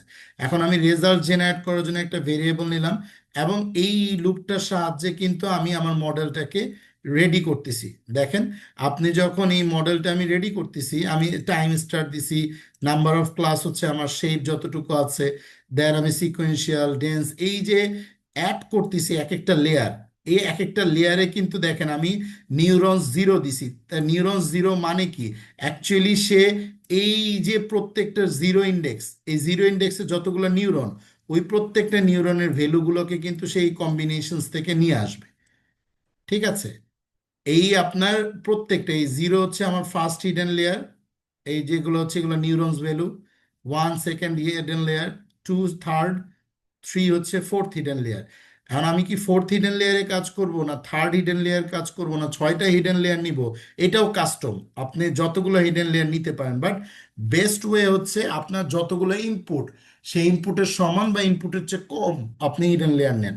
যেহেতু আমি এখানে সিলেক্টেড দিছি হচ্ছে 10টা, আপনি হিডেন লেয়ার নেওয়া উচিত হচ্ছে 10টা অথবা 10টার কম। তো আমি নিউরন সংখ্যা কিন্তু এখানে কমাই দিতে পারি। কথাই বুঝতে পারছেন? এই যে আমি কমাই দিলাম নিউরনস, এবং আমি এখানে যেহেতু আমার 4টা, তাহলে আমি এটা 10টা নিউরনস দিয়ে কিন্তু আমার ক্যালকুলেশন হবে 4টা হিডেন লেয়ারে। এবং ফাইনালি যখন এই প্রত্যেকটা জায়গায় প্যারামেট্রিক রেলু দিছি, এটা আমি একটা মডেল দিছি আর কি, মডেলের হিডেনে আমার প্যারামেট্রিক রেলু আছে, আর হচ্ছে একদম আউটপুট লেয়ারে আমি সিগময়েড দিছি। যেহেতু আমার এখানে 2টা আছে, আপনি এখানে লজিস্টিক দিতে পারেন, আপনি যে কোনো একটা দিয়ে আপনি চেক দিতে পারেন যে কোনটা ভালো আসে। এইগুলো আমি হচ্ছে লাস্ট 14 নম্বর ক্লাসে আমি দেখাই দিব, যে একদম ফুল কোড আমি দিয়ে দিব যখন আপনার ডেথ লেভেলের ইনফরমেশনগুলো আজকে এবং কালকে পরশু হয়ে যাবে 3টা ক্লাসে। সো আমি এখানে কি কি করলাম তাহলে একটু খেয়াল করেন। আগে কম্বিনেশনস বানাইলাম, দেন আমি একটা লুপ সাজাই, আমি মডেলটাকে ইনপুট লেয়ার সিকোয়েন্সিয়াল করে দিলাম, মাঝখানে সব হিডেন লেয়ার্সগুলো দিলাম, আর লাস্টে আমি দিলাম হচ্ছে আউটপুট লেয়ার, যেখানে আমি অ্যাক্টিভেশন ফাংশন দিলাম কি সিগময়েড, এবং নাম্বার অফ ক্লাস আমার যতগুলো ক্লাসের শেপ আছে, যেহেতু 2টা, হয় ক্রনিক ডিজিজ আছে নাই নাই, সেটা আমি চেক দিলাম। এবং আমি এটা কম্পাইল করার সময় যখন এই পুরো মডেলটা আমি কম্পাইল করতেছি, তখনই সে চেক দিবে হচ্ছে অ্যাডাম অপটিমাইজার দিয়ে, যে ওটার ইরর রেশিওটা কম আছে কিনা, এটা পুরোটা মডেল কম্পাইল করবে, এবং ভাই ক্যাটাগরিক্যাল এখানে প্রসিডিউরও দুইটা দিলাম। প্রশ্ন আছে। হ্যাঁ, বল। হ্যাঁ, সরি, মানে একটা প্রশ্ন হচ্ছে, ফার্স্ট প্রশ্ন, আমরা যখন ওই লেয়ারটা অ্যাড করছি ইউনিটটা কম্বিনেশনের মাধ্যমে, আমরা আগের গুলোতে আমরা ওই অ্যাক্টিভেশন ফাংশনটা ওই ওই লাইনে লিখেছিলাম, হ্যাঁ, রেলুটাকে আমরা ওই ড্যান্সের পরে ইউনিট লিখে তারপর অ্যাক্টিভেশন ফাংশন রেলুটা লিখে লিখেছিলাম। দিছি। হ্যাঁ, জি জি। এখন আমরা পরের লাইনে অ্যাড মানে করতেছি। প্যারামেট্রিক রেলুটা পরের লাইনে লিখছি কেন? হ্যাঁ, এটা আপনি যদি দেখা যায় যে আপনার ডেন্সের লেয়ারের মধ্যে আপনি এই প্যারামেট্রিক রেলুটা নিচ্ছে, আগের জায়গায় আপনি প্যারামেট্রিক রেলু ফাংশনটা ইউজ করে দেখতে পারেন যে ও নেয় কিনা। যদি দেখা যায় যে না নেয়, কারণ এইগুলো ফাংশন তার আমাদের বানানো না, এগুলো হচ্ছে যে জি। কাস্টম ফাংশন, মানে কাস্টম না, এগুলো হচ্ছে বিল্ডিং ফাংশন।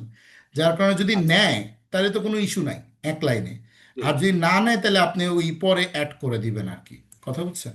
আচ্ছা, আরেকটা সেকেন্ড প্রশ্ন হচ্ছে, ভাই আমরা ওই ড্রপ আউট করেছিলাম 20% আর কি। রাইট, তো রাইট। এখন আমরা ফার্স্টে মডেল রানে কেন ড্রপ আউট করি না আর কি? না, এই জায়গায় ড্রপ আউটটা, যেমন আমি আপনাকে ড্রপ আউটটা শিখাইছিলাম, ওই জায়গার যে ডাটা সেটটা ছিল ওইখানে আমার ড্রপ আউট করে আমি দেখছিলাম যে আমার মানে ইরর রেশিওটা কমানো যায় কিনা।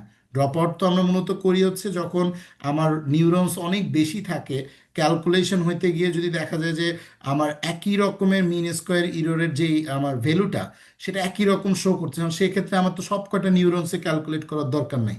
তখন আমি 25%-এর মতন আমি ড্রপ আউট করে দিই, যে আমার একই রকম আসলে এটা ড্রপ আউট হয়ে যাবে। সেটা আমি ইউজ করার অ্যাপ্রোচটা শিখাই দিছি, বাট আমাকে যে ওইটা ইউজ করতেই হবে সব সময়, বিষয়টা কিন্তু তা না। আচ্ছা। ক্লিয়ার? জি জি, clear, thank you thank you. মানে আমি কিন্তু দেখবেন আপনার এক একটা দিন এক এক রকম ভাবে কোড করতেছি, কারণ আমি আপনাদেরকে করানোর আগে নিজে একটু এটা আমার প্র্যাকটিস, যেহেতু আমি লাস্ট 2 ইয়ার্স আমি এটা পড়াচ্ছি, আন্ডার গ্রেডে স্টুডেন্টদেরকে, পোস্ট গ্রেডে করাচ্ছি। সো আমার একটা আইডিয়া আছে, এবং ডাটা সেট দেখলে আমি এক এক রকমের ডাটা সেট, আমি কিন্তু একই রকমের ডাটা সেট নিয়ে কাজ করতেছি না এই জন্য, কারণ মাল্টি ডাটা সেটের মাল্টি কনভেনশনাল প্রবলেম থাকে। গতবারের ব্যাচে আমার অম্লান কুমার সরকার একজন ছিল, ইন্ডিয়া এখন ওই একটা ইউনিভার্সিটি অ্যাসিস্ট্যান্ট প্রফেসর হিসেবে সে আছে। সো তার যে জার্নিটা, তার সাইবার সিকিউরিটি নিয়ে সে রিসার্চ করতেছে, অ্যাকচুয়ালি ওই জার্নিটা কিন্তু আমার হাতে শুরু হয়েছে তার, এই জন্য সে খুব প্লিজ। কারণ কি, আপনার পৃথিবীটা এত ডাইভার্স ডাটা সেট দিয়ে এখন ভরা, যে আপনি আসলে একটা ফ্রেমে প্রোগ্রামিং শিখলে আপনার জন্য প্রবলেম হয়ে যাবে, আপনি ডেডলক হয়ে যাবে। সো আপনি মাল্টি ফ্রেমিং আপনার ব্রেনে থাকতে হবে, এবং আপনি নিজেকে কাস্টম রাখা, যে আমি যে কোনো সময় যে কোনো জিনিস জানি, এটাকে একটু যেভাবে হোক চেঞ্জ করার একটা অ্যাবিলিটি ক্রিয়েট করা।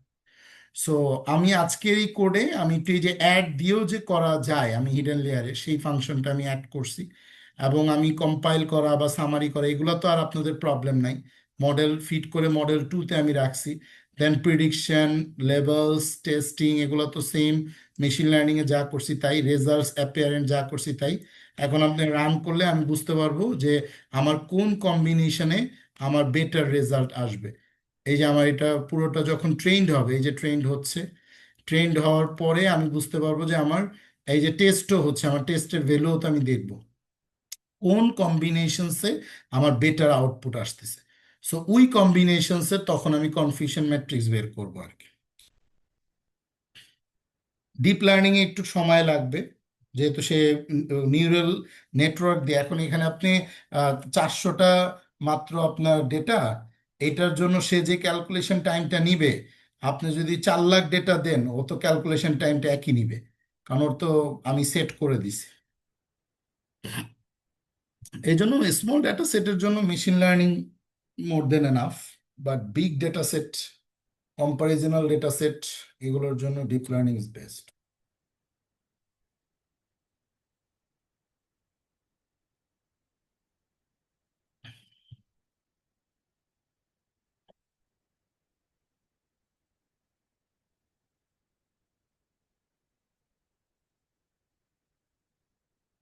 তো এটা ট্রেন্ড হতে হতে একটু আমরা গল্প করি।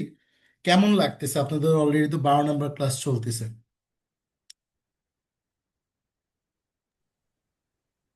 আমার আমার কাছে তো ব্যক্তিগতভাবে নতুন জিনিস শিখছি। ডিপ লার্নিং সম্পর্কে খুব একটা ধারণা ছিল না।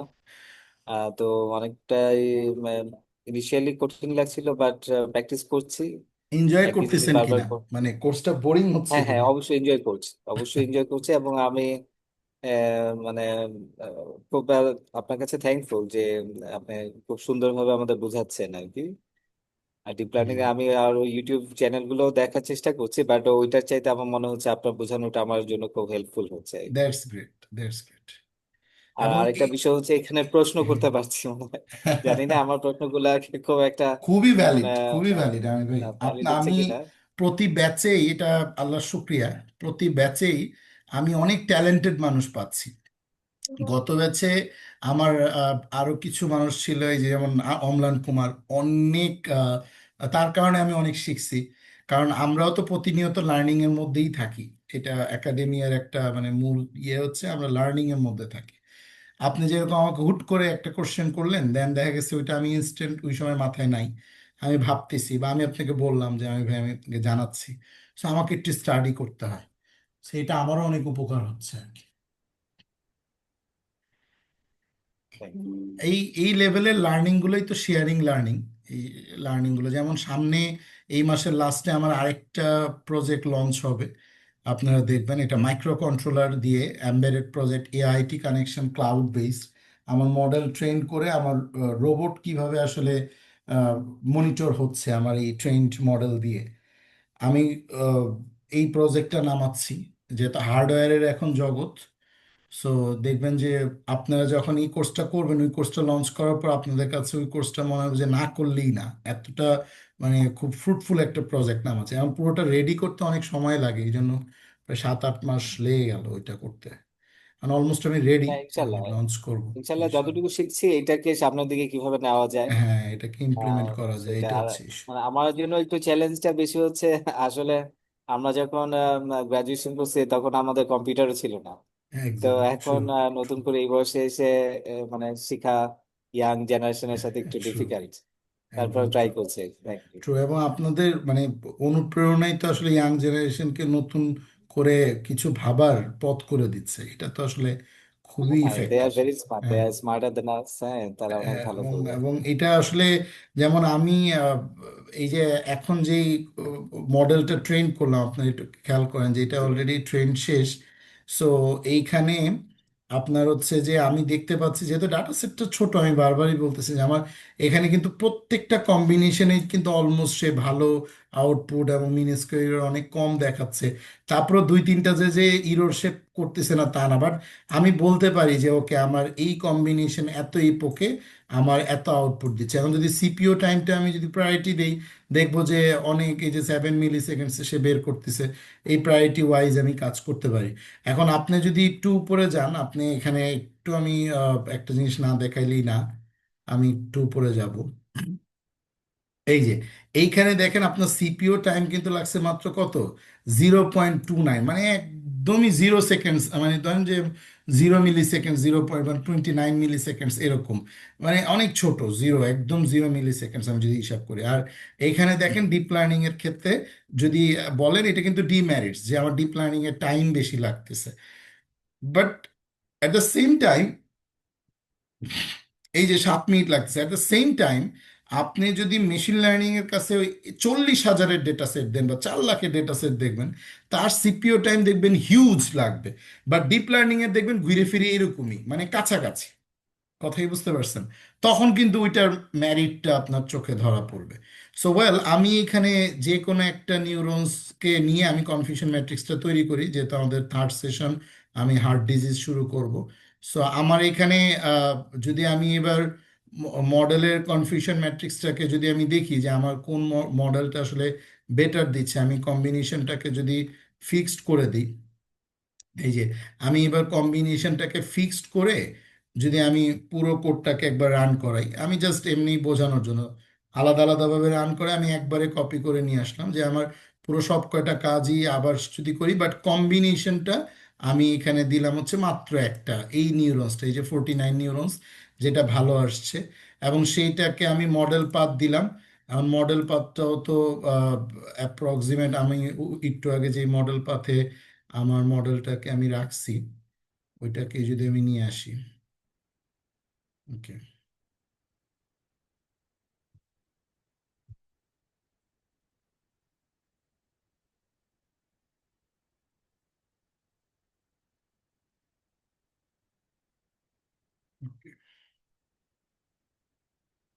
ওকে, এটা হচ্ছে আমার ডিপ লার্নিং মডেল 1, আমি রাখতেছি যে মডেল 2, যেহেতু আমার এই মডেলটা মডেল 2-তে আমি রাখলাম। ক্লিয়ার?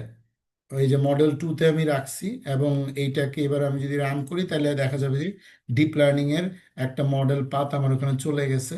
এবং আলটিমেটলি দেখেন সে কিন্তু সেম টাইমটাই নিচ্ছে, কিন্তু একটা নিউরনসের জন্য এখন আর আগের মতন অত টাইম নিবে না, ফট করে আমাদের এটার আউটপুটটা বের হয়ে আসবে। এই যে হয়ে গেছে। এখন এই মডেল ট্রেনে দেখেন যে আমার ক্যালকুলেশন আমি যদি দেখি, আমার এই যে অলরেডি মডেলটা সেভ হয়ে গেছে .pql নামে, আর আউটপুটটা তো আমার আছে। এখন কনফিউশন ম্যাট্রিক্স আমার কি লাগবে, সেম জিনিস, আমার ওয়াই প্রিডিট এক্স প্রিডিটের ভ্যালুগুলো লাগবে, তাই না, সেই ভ্যালুসগুলো লাগবে। সো আমি যদি এখন এই কনফিউশন ম্যাট্রিক্সটাকে যদি বের করতে চাই, তাহলে আমি সেমভাবে এই কনফিউশন ম্যাট্রিক্সের যে কোডগুলো আমি উপরে করছি ওগুলাই যদি আমি রান করি, দেখবো আমার আউটপুট বের হয়ে যাবে।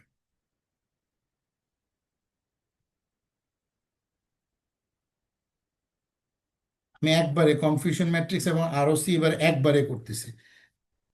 ঠিক আছে, যে কনফিউশন ম্যাট্রিক্সে যা যা উপরে আমি বের করছি, লেভেলস প্রেডিক্ট করলাম, ইউসি স্কোর করলাম। এখন যেহেতু আমার আহ, এই কনফিউশন ম্যাট্রিক্সটা যেহেতু উপরে আমার যে ভ্যালুটা বের হবে, এই যে মডেল 1 দিয়ে প্রিডিক্ট না করে আপনি মডেল 2 দিয়ে প্রিডিক্ট করেন, ঠিক আছে, আপনি আরওসি কার্ভের ভ্যালু টু ওয়াই টেস্ট পেয়ে যাবেন। সেমভাবে এখানে ওয়াই টেস্ট লেভেল বা টেস্ট প্রেডিকশন যা দিছেন, সেম ভাবে আপনি যদি এবার প্লটিংটা করেন, দেখবেন যে একটা, এই যে আপনার history object has no attribute predict history,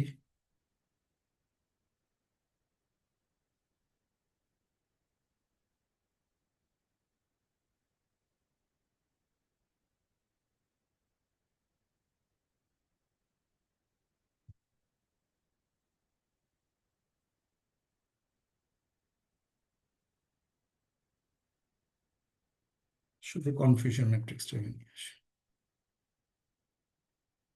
এই যে এখানে 40টা এবং 20টা ট্রু পজিটিভ ধরছে, সেম ডিপ লার্নিং দিয়ে আমি এটাকে বের করলাম।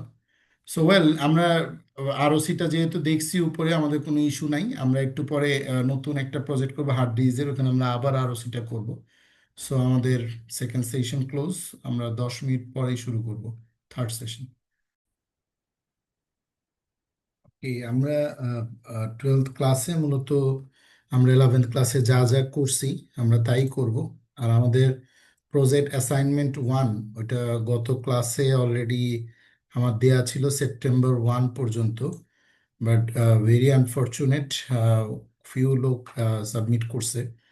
সো আমি এটা আরেকটু বাড়াই দিচ্ছি, যেহেতু আমাদের 1 উইকের মতো আমাদের গ্যাপ ছিল।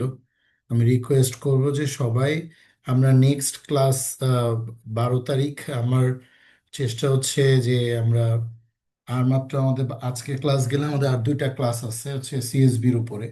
সুতরাং 12 তারিখ পর্যন্ত আমাদের সবকটা ক্লাস শেষ হবে সিএসবি, আমরা ট্রাই করতেছি। সো সবাই 2 তারিখের মধ্যেই প্রজেক্ট একটু সাবমিট করে দেয়া, এটা হচ্ছে আমার একটু হার্ডলি রিকোয়েস্ট। জাস্ট আপনার প্রজেক্টটা করবেন আপনি আপনার মতো করে আপনার ডাটা সেট দিয়ে, এবং ওইটা আইপিওআইএনবি ফাইলটা আপনার নাম দিয়ে প্রজেক্ট 1 দিয়ে সাবমিট করে দেয়া। আর 2 থেকে 5 মিনিট বা আপনার মতো করে একটা ভিডিও বানানো, যেটা আপনি অ্যাজ এ ফ্যাকাল্টি হিসাবে, মেন্টর হিসাবে আপনি বোঝাচ্ছেন, যাতে আমি একটু আপনার ভিডিও রেকর্ডিংটা দেখে বুঝতে পারি যে ওকে, আপনি আহ, বুঝতে পারছেন, ইভেন দো আপনার ওই কাজটা আমরাও বুঝতে পারতেছি। যেমন যারা টার্ন ইন করছে এর মধ্যে বেশ কিছু কাজ খুব সুন্দর হয়েছে, এবং ওই জিনিসগুলো ভিডিওগুলো যেগুলো খুব ভালো কাজ হয়েছে সেগুলো আমরা আবার আহ, আমাদের আর্কাইভেও আমরা রেখে দিই, বিকজ অফ আমাদের এগুলো পরবর্তীতে দেখলে আমাদের জন্য, স্টুডেন্টদের জন্য অনেক হেল্পফুল হয়। এই যে আইপিওআইএনবি ফাইল এবং ভিডিওগুলো আছে, এবং আমাদের ওই পেজে গেলে আপনারা দেখবেন যে ওখানে অলরেডি প্রিভিয়াস অনেক কাজের, কারণ এক একজনের এক এক রকম ডাটা সেটের কাজের এক্সপিরিয়েন্স গুলো হলে হয় কি, অনেক স্টুডেন্টদের জন্য এটা অনেক উপকার হয়। সো এটা আপনাদের জন্য যেমন হেল্পফুল, এটা প্রতিষ্ঠানের জন্য হেল্পফুল, আবার নতুন স্টুডেন্টদের জন্য হেল্পফুল। সুতরাং রিকোয়েস্টিং টু অল যে আমাদের এই প্রজেক্টগুলো অন্তত মানে ইন টাইমের মধ্যে সবাই সাবমিট করে। সো ওকে, ওয়েল, আমাদের 12 নম্বর ক্লাস ওয়ার্কে মূলত আমরা পারসেপট্রন গুলোকে নিয়ে আরেকটু অ্যানালাইসিস করব। সো 12th ক্লাস আমরা একটা নতুন নিই।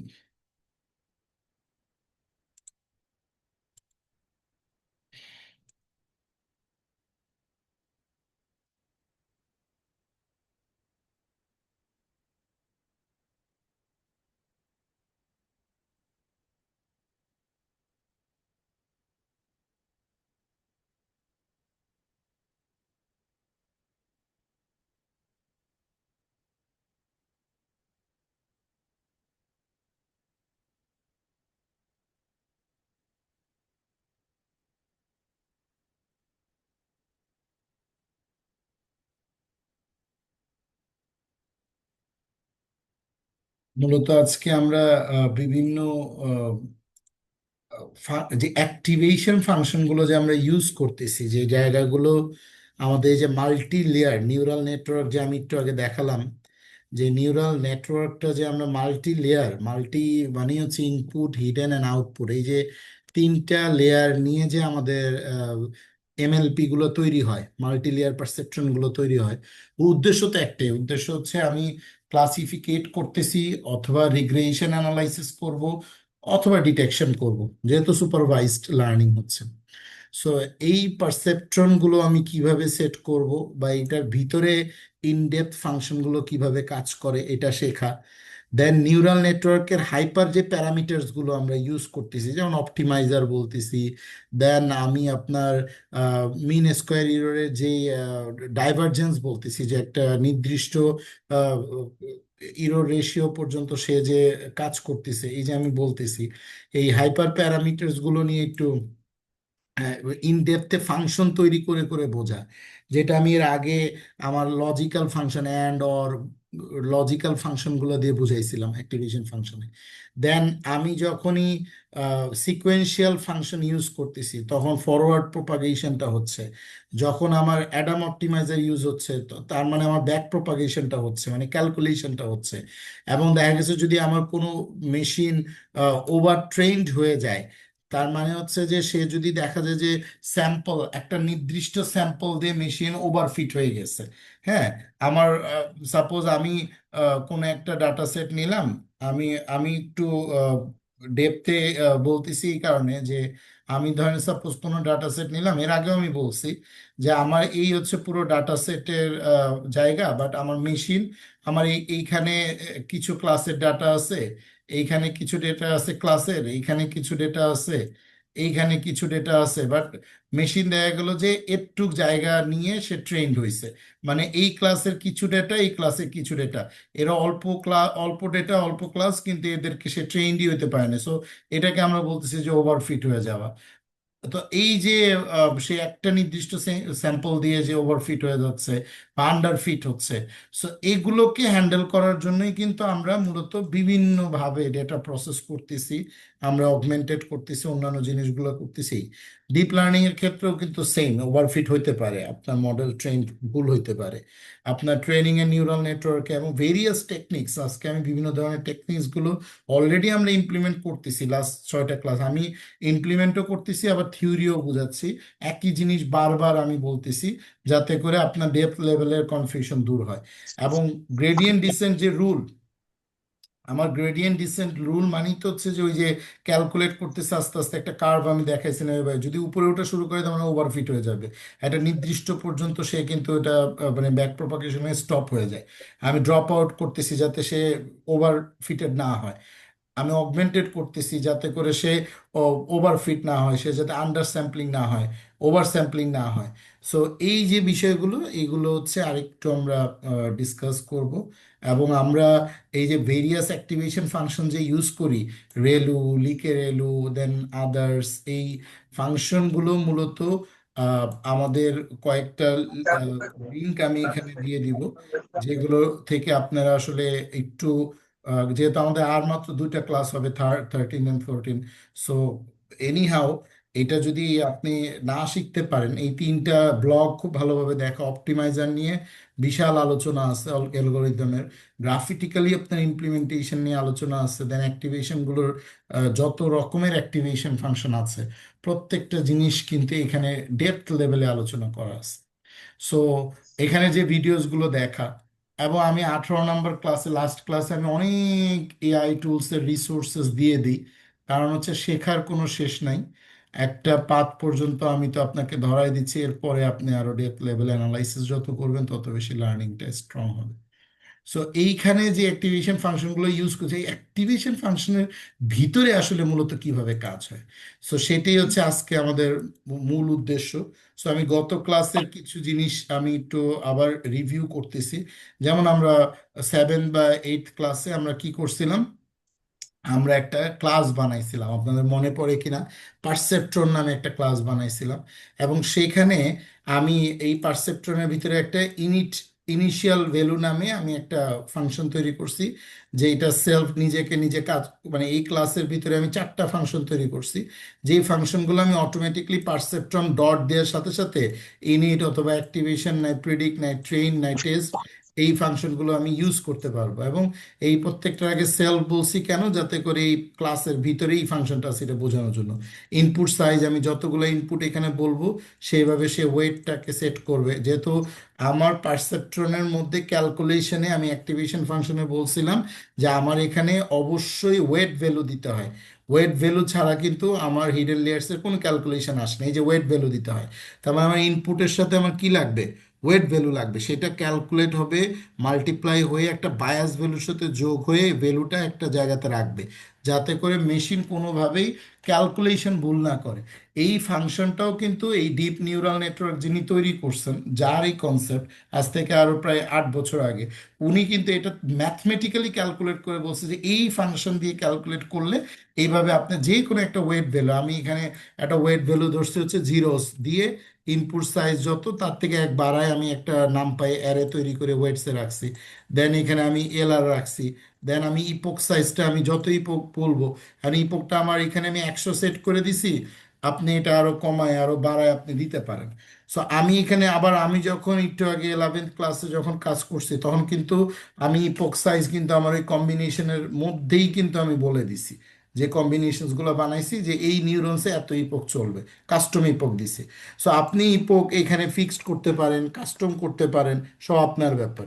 কিন্তু এই যে ক্লাসগুলো আমরা যে সাইকিট লাইনের ভিতরে যে লেভেল এনকোডার একটা ক্লাসকে কল করতেছি, অথবা আমি কোরিলেশন একটা ক্লাসকে কল করতেছি, যাই আমি কল করতেছি, সেগুলো মূলত এই যে এইভাবে ক্লাস দিয়ে ওর ভিতরে ফাংশনগুলো বানানো থাকে।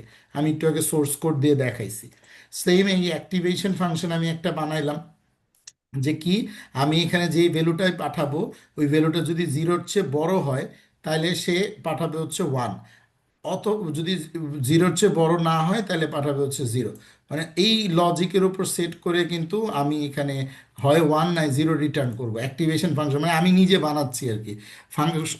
আমরা তো বিল্ডিং অ্যাক্টিভেশন ফাংশন দেখছি প্রায় 8-10টা, বাট আমি যদি মনে করি যে আমি নিজে একটা অ্যাক্টিভেশন ফাংশন বানাবো, ছোট্ট একটা বানাইতে পারি। সো প্রিডিক্ট করার সময় আমি কি করতেছি, আমি নামপাই একটা যেই ভ্যালু পাঠাচ্ছি যেটা প্রিডিক্ট করব সেটা হয় জিরো হবে নাই ওয়ান হবে, যেটাই হবে সেটাই আমি এক্স ভ্যালুতে রাখবো। দেন এই অ্যাক্টিভেশন ফাংশনের মধ্যে এক্স ভ্যালুটাকে পাঠায় আমি যে ওয়েটটা, এই যে এখানে যে ওয়েট ক্যালকুলেট করছি এই কোরেটটা করে এটা ডট দেখেন, এই যে আমি কিন্তু অ্যাক্টিভেশন ফাংশনের ভিতরে কাজটা করলাম, খেয়াল করেন। এই যে এই দুইটার উপরে ডট গুণ করলাম, দেন বায়াসের সাথে আমি এবার যোগ করব, এই যে ও ডট গুণ করে কিন্তু ও পাঠাই দিছে ক্যালকুলেশনটা। কথা কি বুঝতে পারছেন? তার মানে প্রিডিক্ট করার সময় কিন্তু আমি ওই অ্যাক্টিভেশন ফাংশনের ক্যালকুলেশনটা সেট করছি। আমি যখন ট্রেন করতেছি তখন আমি এক্স আমার ইনপুট এবং ওয়াই পাঠাচ্ছি, এবং সে ওই লেন্থ অনুযায়ী কিন্তু সে আবার প্রিডিক্ট ফাংশনটাকে কল করতেছে, ও আবার অ্যাক্টিভেশন ফাংশনটাকে কল করতেছে।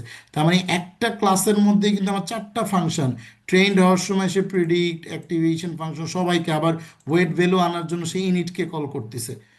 কথা ক্লিয়ার? এবং সেই যে লাস্টে কিন্তু ক্যালকুলেট করতেছে, এই দেখেন এই যে ক্যালকুলেশনটা এই ওয়েটসের সাথে ক্যালকুলেট করে, এই যে আমি একটা ক্যালকুলেশন ভ্যালু দিলাম যে self weights plus equal to মানে কি অ্যাকচুয়ালি আমি যেটাই করতেছি, আমি যদি বলি a = a+1, এর মানে কি এর ভ্যালু এক যোগ হয়ে এতে রাখো, এটা আমি একদম শুরুতে ক্লাসে বলছিলাম। তার মানে এইটাকে আমি =+1কে আমি এইভাবেও লিখতে পারি যে a+=1, এর মানে আর এর মানে একই। সো আমি যখন এখানে বলতেছি যে সেলফ আমার হচ্ছে যে লস এলআরটা আমার আছে, এই এলআর এর যে ভ্যালুটা আমি যে এখানে এলআর এর ভ্যালুটা পাঠাচ্ছি এটা আমি মানে লস রেশিও বলছি কত 0.1, এটাকে আপনি 0.001ও বলতে পারেন। হ্যাঁ, পুরো সাথে ঘুমাইতে পারো ছোটবেলা থেকে। তাই না? লস ভ্যালুটা আপনি যাই ইচ্ছা আপনি তাই রেশিও দিতে পারেন। এখন আমি বলছি কি আমি যেই লস ভ্যালুটা দিছি তার সাথে আমার যে ওয়াই এর যেই একটা একটা করে ডেটা, যেহেতু আমার লুপ চলতেছে, আমার একটা একটা করে রো এর ভ্যালু নাও এবং মাইনাস করো হচ্ছে আমার প্রিডিক্টেড ভ্যালু। তো আমার প্রিডিক্টেড ভ্যালু কোথা থেকে আসবে? সেলফ প্রিডিক্টেড ভ্যালু থেকে, এই যে এইখানে ক্যালকুলেট করে আসবে, এখানে হয় জিরো আসবে নয় ওয়ান আসবে, ওইটা এখান থেকে মাইনাস করো। তার সাথে ইন্টু করো কি নামপারের যে ইনসার্ট, এই যে ইনসার্ট ফাংশনটা আমি কল করছি এটা কোথায় আছে আমার এই যে এইখানে থেকে আমি ওই ইনপুট দিয়ে একটা ক্যালকুলেশন করছি। তো এই যে আমি একটা ফাংশন যে বানালাম এটা কিন্তু আমার নিজের একটা বানানো ফাংশন ট্রেন নামে। এখন আমি যদি এখানে ইনপুট হিসেবে একটা নামপাই অ্যারে দিলাম, 0 0 মানে হচ্ছে জিরো, 0 1 মানে কি জিরো, যদি আমি ডট গুণন বলি এটা আমি অলরেডি এর আগেও দেখেছি অ্যান্ড লজিক এটার জন্য, 1 0 মানে কি জিরো, শুধু 1 1 হইলেই হচ্ছে ওয়ান। তার মানে আমার ওয়াই এর জন্য আমি একটা আউটপুট রেঞ্জ বলে দিছি, এক্স এর জন্য আমি একটা আউটপুট রেঞ্জ বলে দিছি। সো আমি যখন পারসেপট্রনের জন্য আমি ইনপুট সাইজ কত, আমার আমার ইনপুট সাইজ কিন্তু 2, কেন? কারণ আমার এখানে কিন্তু প্রতিটা রোতে দুইটা করে ডেটা আছে, এখানে তো চারটা রো। আমি যদি ডাটা সেটটাকে চিন্তা করি, আমি যদি এক্সট্রাকে যদি আপনি আপনি এইখানে আমি পুরো ফাংশনটা যেহেতু আমি বানাইছি, আমি স্যাম্পল ইনপুট সাইজে চলে যায় প্রেডিকশন ভ্যালু না দেন এক্স এ যদি দেখি, এই যে এক্স এর মধ্যে কয়টা রো আছে দেখেন, 4টা রো। এখন যদি আমি ওয়াই ওয়াই কে দেখি যে আমার ওয়াই এর মধ্যে কয়টা রো আছে, 4টা রো, তাই না? 0 0, তার মানে এই এই ইনপুটের জন্য আউটপুট হচ্ছে এটা, এই ইনপুটের জন্য আউটপুট হচ্ছে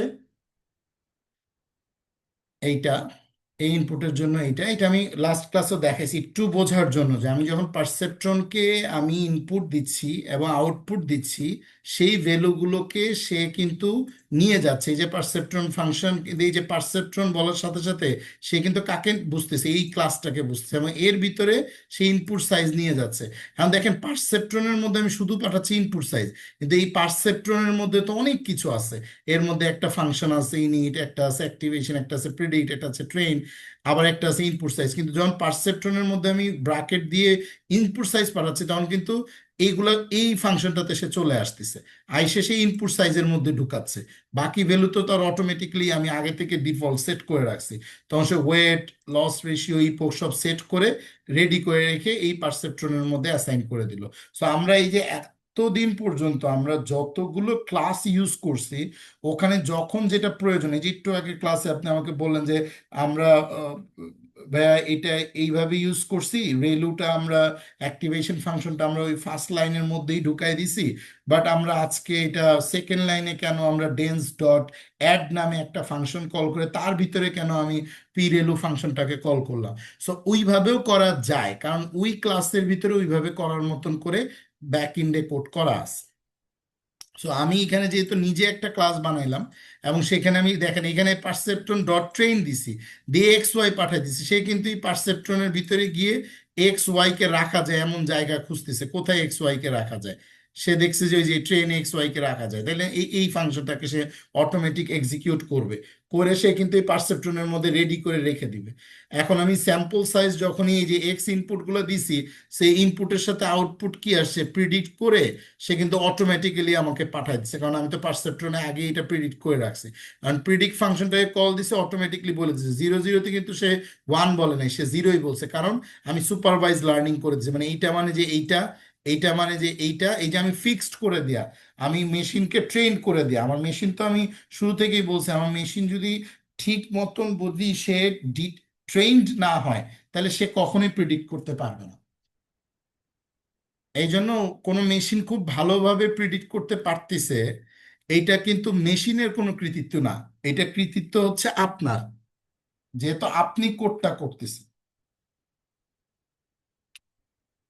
সো আমি হচ্ছে সবসময় প্রোগ্রামারদেরকে বলি, মানে if you just make your sense, yes আমি কিভাবে এটাকে বানাবো, দেন এইটা আপনাকে আরো বেস্টের দিকে নিয়ে যাবে। এখন আমি আপনাকে একটা ইউনিট স্টেপ ফাংশন তৈরি করা শিখাই। ধরেন আপনি একটা মানে ফাংশন তৈরি করলেন, নাম হচ্ছে ইউনিট স্টেপ সাপোজ। এই ফাংশনে আপনি একটা নামপাই ওয়্যার দিয়ে একটা ফাংশন কল করলেন, যে যদি আপনার 0-র চেয়ে এক্স এর মানটা যদি বড় হয়, খেয়াল করেন এখানে আপনি একটা ভ্যালু পাঠাবেন, এই ফাংশনে আপনি একটা ভ্যালু পাঠাবেন, সেই ভ্যালুটা কি রিটার্ন করবে। ধরেন আপনি পাঠাইলেন 10, তাহলে সে রিটার্ন করবে 0-র চেয়ে বড়, তার মানে সে রিটার্ন করবে 1, খেয়াল করেন। আর যদি পাঠানো হচ্ছে ধরেন -20, তাহলে সে রিটার্ন করবে 0। দেখেন এই ফাংশনটা কাজ করে কিনা।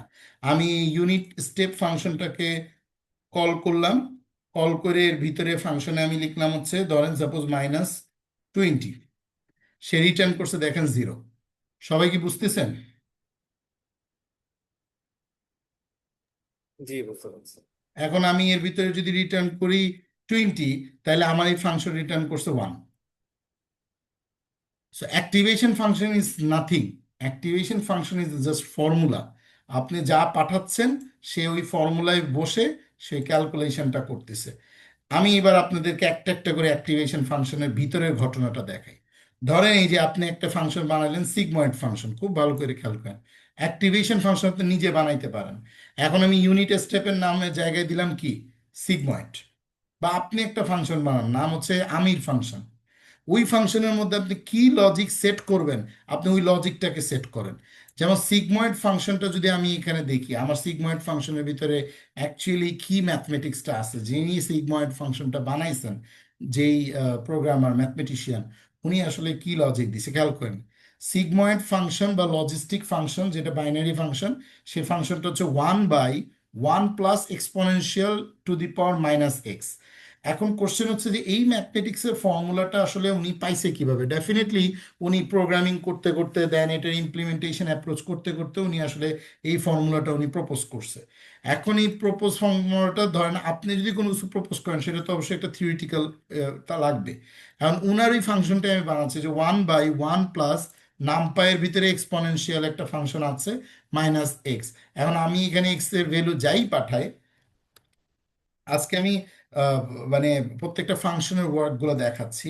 ধরেন আমি সিগময়েড ফাংশনের মধ্যে এবার যাই পাঠাই, সে আমাকে কিন্তু একটা ভ্যালু রিটার্ন করবে। খেয়াল করেন, অ্যাক্টিভেশন ফাংশন যে ভ্যালু রিটার্ন করে, অপটিমাইজার সেই ভ্যালুটাকে কি করে, চেক দেয় যে ওটার মিন স্কোয়ার এরর কত আছে। সো আমি এখানে ধরেন সাপোজ আপনি একটা ভ্যালু পাঠাইলেন 89, ঠিক আছে। এখন ও 89কে ক্যালকুলেট করে কিন্তু ভ্যালু পাঠাইছে 1.0, ঠিক আছে, তার মানে এটা ওয়ানের কাছাকাছি। এখন আমি ধরেন এখানে পাঠাইলাম হচ্ছে 20। খুব ভালো করে খেয়াল করেন, এটা 0.99, মানে তাও সে পজিটিভলি ধরতেছে এটাকে। আচ্ছা, এবার আমি যদি এই সিগময়েড ফাংশনে পাঠাই -20, ধরেন লিখলাম হচ্ছে -10, সে বলছে 4.55, বাট এইখানে কিন্তু এক্সপোনেনশিয়াল রিভার্স মাইনাস একটা ভ্যালু আসছে। সো এরকম ভাবে সিগময়েডের এই ফাংশনটা প্রত্যেকটা ভ্যালুর জন্য একটা ভ্যালু জেনারেট করে। সো এরকম ভাবে আমি যদি এখন আপনাকে রেলু ফাংশনটা দেখাই যে রেলু ফাংশনটা কিভাবে কাজ করে। আপনার রেলু ফাংশনের ম্যাথমেটিক্সটা কি, আপনি রেলু ফাংশনে যান।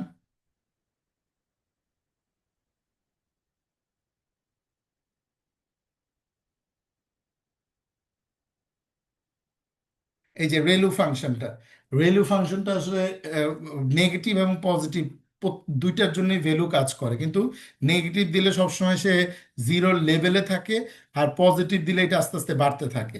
আর সিগময়েডটা আপনি যদি ওই ফাংশনটা সেট করেন, তাহলে দেখবেন যে সিগময়েডের ভ্যালুটা কি, এই সিগময়েডের কার্ভটা কেমন হয়। এই যে দেখেন, সিগময়েডের কার্ভ কিন্তু অলওয়েজ সে, আপনি যাই দিবেন, সে 0 থেকে 1-এর মধ্যেই ভ্যালুটাকে পাঠাবে, মানে 0 থেকে 1-এর মধ্যেই পাঠাবে। এটা কিন্তু মাইনাসে যাওয়ার কোনো সুযোগ নাই। কিন্তু রেলু যদি আপনি ইউজ করেন, দেখবেন রেলুর আপনার ওই ফাংশনটা আপনি ইউজ করলে দেখবেন যে সেটা মানে জিরোর পরে আপনি যত ইনপুট দেন এটা অলওয়েজ জিরোই হবে, অলওয়েজ জিরোই হবে, এটার অন্য কোনো ভ্যালু পাঠাবে না। সো আমি রেলুর ফাংশনটার মধ্যে এই যে সে ম্যাক্সিমাম হয় জিরো নিবে, নাহলে ওই ভ্যালুটাই কিন্তু শো করবে। এইটাই হচ্ছে এই রেলুর অ্যাক্টিভেশন ফাংশনের মূল জায়গায়, যে ম্যাক্স 0 অথবা x। এইটাই রেলু। এখন আমি যদি এই রেলুর মধ্যে যাই পাঠাই,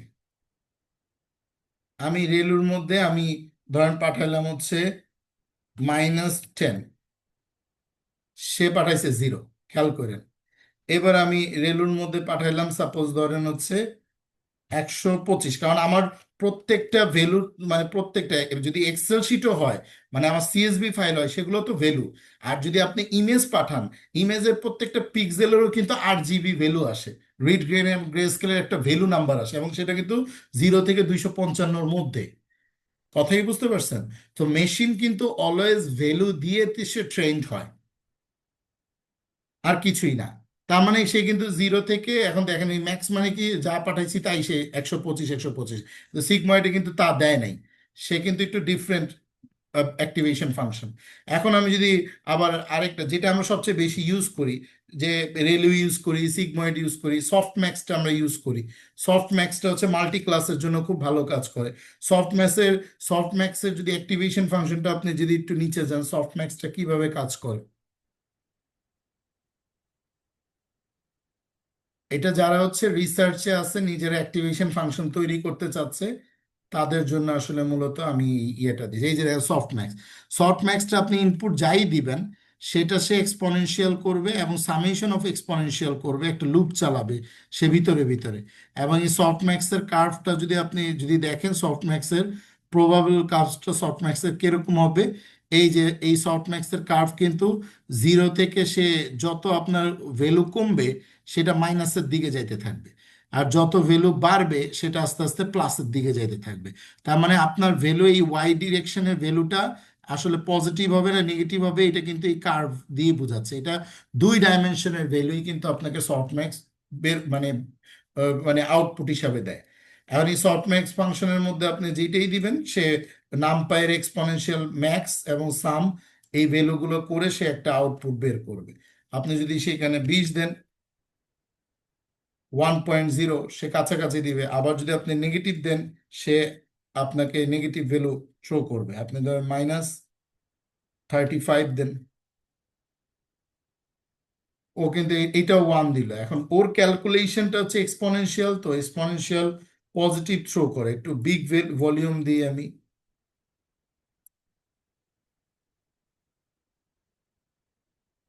আবারও 1,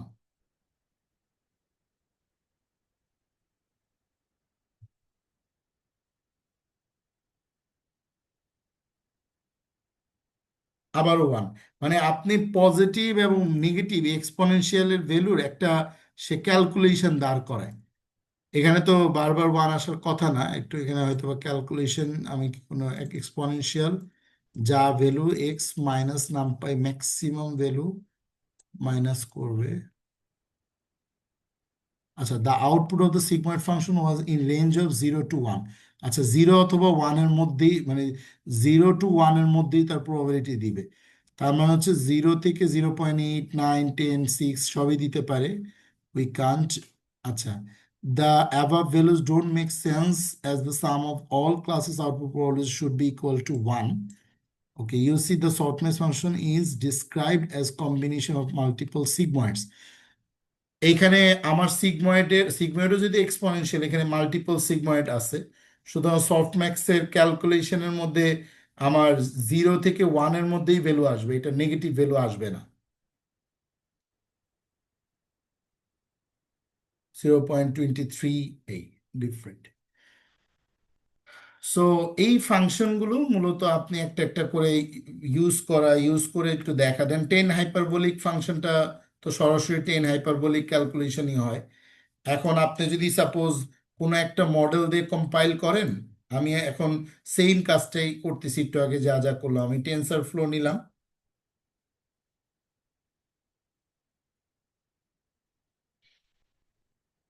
যা যা আমরা রেগুলার নেই, টেনসার ফ্লো, কেরাস, এগুলো নিলাম। মডেল, এই যে মডেল আমি তৈরি করলাম, আমি সিকোয়েন্সিয়াল নিছি। একটু আগে আমি একভাবে নিছি, কম্বিনেশন সেট দিছি, এখানে আবার অন্যভাবে আমি নিতে পারতেছি। লেয়ার্স ডট ডেন্স, এখানেও কিন্তু আপনি যে বলে দিতে পারেন কতগুলো নিউরন আপনি দিবেন। এটা কিন্তু প্রথম হিডেন লেয়ার, নিউরন বলে দিছেন, অ্যাক্টিভেশন ফাংশন বলে দিছেন, ইনপুট সাইজ বলে দিছেন। আবার সেকেন্ড হিডেন লেয়ারে আপনি কম নিউরন দিচ্ছেন, এটি হচ্ছে গুড প্র্যাকটিস। মাঝখানে হিডেন লেয়ার থেকে আস্তে আস্তে নিউরন সংখ্যা কমতে কমতে লাস্টে আপনি এই যে দিছেন, এবং অ্যাক্টিভেশন ফাংশন হচ্ছে সিগময়েড। এই হচ্ছে একটা মডেল আপনি বানাইলেন। এটাই হচ্ছে মাল্টি লেয়ার পারসেপ্ট্রন একটা মডেল। ক্লিয়ার? এবং এই মডেলটাকে কম্পাইল করার সময় আপনি অপটিমাইজার ইউজ করলেন, অ্যাডাম, যেহেতু লস ফাংশন হচ্ছে আপনার বাইনারি ক্রস এনট্রপি আপনি বের করবেন। কারণ হচ্ছে আপনার এখানে এক্স ট্রেনের ইনপুট কি কি ছিল, 0 0-তে 0, তারপর কি, এটা আবার এক্সঅর প্রবলেম যদি আমি সেট করি 0 1-এ, আমার এক্সঅরের ক্যালকুলেশন হচ্ছে বেজোড় সংখ্যক 1 থাকলেই 1 হয়। তাহলে 1 0, এখানে বেজোড় সংখ্যক 1 আছে এই জন্য 1, জোড় সংখ্যক 1 আছে 0। তাই 0 1 1 0, এটা হচ্ছে আমার আউটপুট। দেখেন, তার মানে আমার আউটপুট হচ্ছে এক্সঅরের জন্য আমার আউটপুটটা হচ্ছে এই ইনপুটের জন্য এই আউটপুট। আমি যখন মডেল ফিট করব, সো আমি এক্স ট্রেন পাঠাইলাম, ওয়াই ট্রেন পাঠাইলাম, ইপোক সাইজ আমি ফিক্সড করে দিই, ভার্বাস বলে দিলাম, দেখবেন যে আমার এই মডেলটা এইভাবে কম্পাইল হয়ে মডেলটা এবার আমি ওয়াই ট্রেন দিয়ে যদি প্রিডিক্ট করি, সে কিন্তু আমাকে আউটপুট বলে দিবে। এই যে সেই মডেল ট্রেন্ড হচ্ছে। ইনপুট আমি যাই দিই না কেন, সে কিন্তু এই এক্স ট্রেনের প্রিডিকশনে বলে দিবে যে 0 0-তে 0, 0 1-এ 1, 0 1 0-তে 1, 1 1-এ 1। কারণ সে সুপারভাইজড লার্নিং হয়ে গেছে, এবং সে যে ভ্যালু ক্যালকুলেট করছে, খেয়াল করেন সে যে প্রিডিক্ট করছে কত পার্সেন্ট প্রিডিক্ট করলো। জিরোকে, আপনার 0 0-কে যে 0, সেটা সে 47% কিন্তু সে ডিটেক্ট করতে পারছে। 0 1-এ যে 1, 1 0-তে যে 1, এটা কিন্তু অলমোস্ট 50%-এর উপরে। সে ডিটেক্ট করতে পারছে। আবার 0-0-তে আপনার 1-1-এ যে 1, এটা 43% সে ডিটেক্ট করতে পারছে। মানে এই যে প্রিডিকশন ক্যাপাসিটি, এটা কিন্তু এই মডেল থেকে আপনার এই কম্পাইল করার পর মডেলের প্রিডিকশন ভ্যালুটা সে আপনি দেখতে পাচ্ছেন যে ও কত পার্সেন্ট ধরতে পারলো। সো এই হচ্ছে আসলে মূলত আমাদের মডেলগুলো ভালো কাজ করবে বা করতেছে কিনা সেটা আপনি নিজে থেকে এটা একটু চেক করা। এখন আপনি যদি অপটিমাইজারটাকে একটু চেঞ্জ করে দেন, আপনি যেই মডেল কনসেন্ট্রপি করছেন, মডেলটা তো আমি ফিক্স করে দিয়েছি, এটাই আমার মডেল, হ্যাঁ। এই লেয়ার 16-8-1 এই লেয়ারে রেলু সিগময়েড দিয়ে কাজ হবে, বাট অপটিমাইজারটা একটু চেঞ্জ করে দিই, একটু লস ফাংশন কমাই দিয়ে দেখি যে আমার এই স্কোরটা বাড়ানো যায় কিনা। কথাই বুঝতে পারছেন? এই যে আমি অপটিমাইজার, কেরাস অপটিমাইজার, এবার স্টকেস্টিক গ্রেডিয়েন্ট ডিসেন্ট দিলাম, অ্যাডাম দিলাম না। অপটিমাইজার ডট এসজিডি, যেটা লার্নিং রেট আমি বললাম 0.001। স্টকেস্টিক গ্রেডিয়েন্ট ডিসেন্ট নিয়ে যদি একটু আপনারা পড়াশোনা করেন, দেখবেন যে সেখানে অবশ্যই একটা লস ভ্যালু বলে দিতে হয়। এখন যদি আমি মডেলটাকে কম্পাইল করি, অপটিমাইজার দিলাম, বাইনারি কসেন্ট্রপি দিয়ে যে আমি মডেলটাকে কম্পাইল করলাম, আমার কম্পাইল করা শেষ। আমি এখন জাস্ট কি করব, মডেলটা যেহেতু কম্পাইল করা শেষ, আমি এই ভ্যালুটা দিয়ে আমি আবার প্রিডিক্ট করব।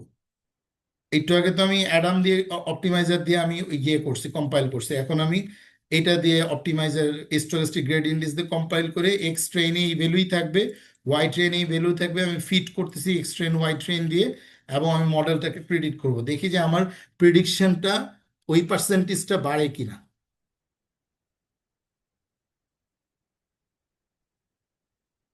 না, অলমোস্ট আমার সেম আসছে, মানে খুব বেশি একটা বাড়ছে তা না, সেম প্রিডিকশনই কিন্তু আমাকে সে থ্রো করতেছে।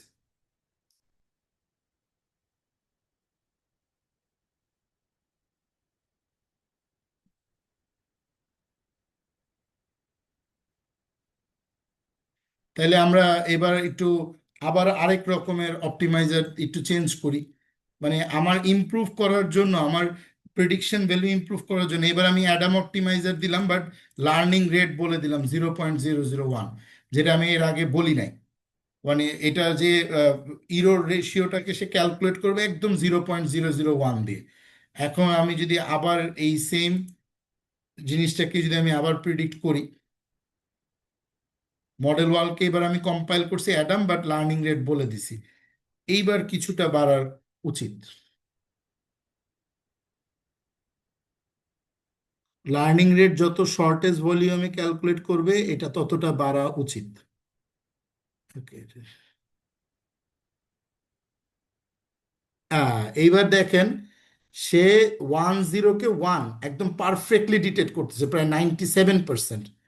0-1 যে 1, এটা 93% ডিটেক্ট করতেছে, বাট 0-0 যে 0 আর 1-1 যে 0, এটাকে সে একদম 0% ডিটেক্ট করছে। তার মানে কি, আমার মানে ফলস পজিটিভ রেশিও অনেক হাই আসতেছে দুইটা ক্ষেত্রে।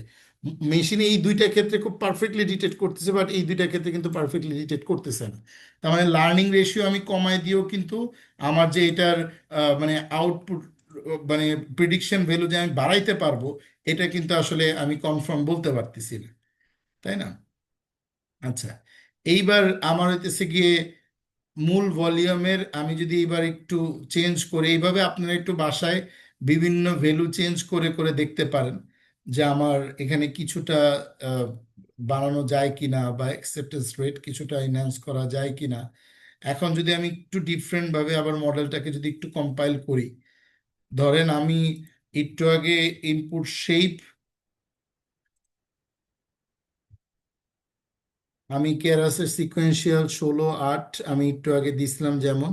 আচ্ছা, অপটিমাইজার, আমি অপটিমাইজার্সের অ্যাডামে আমি লার্নিং রেটটা দিলাম, এবং হচ্ছে বাইনারি ক্রস এনট্রপিটা দিলাম। এর আগে আমি বাইনারি ক্রস এনট্রপি দিছি, হ্যাঁ বাইনারি ক্রস এনট্রপি দিছি। অ্যাকুরেসিটা আমি বের করতে চাচ্ছি, ম্যাট্রিক্স লেভেল।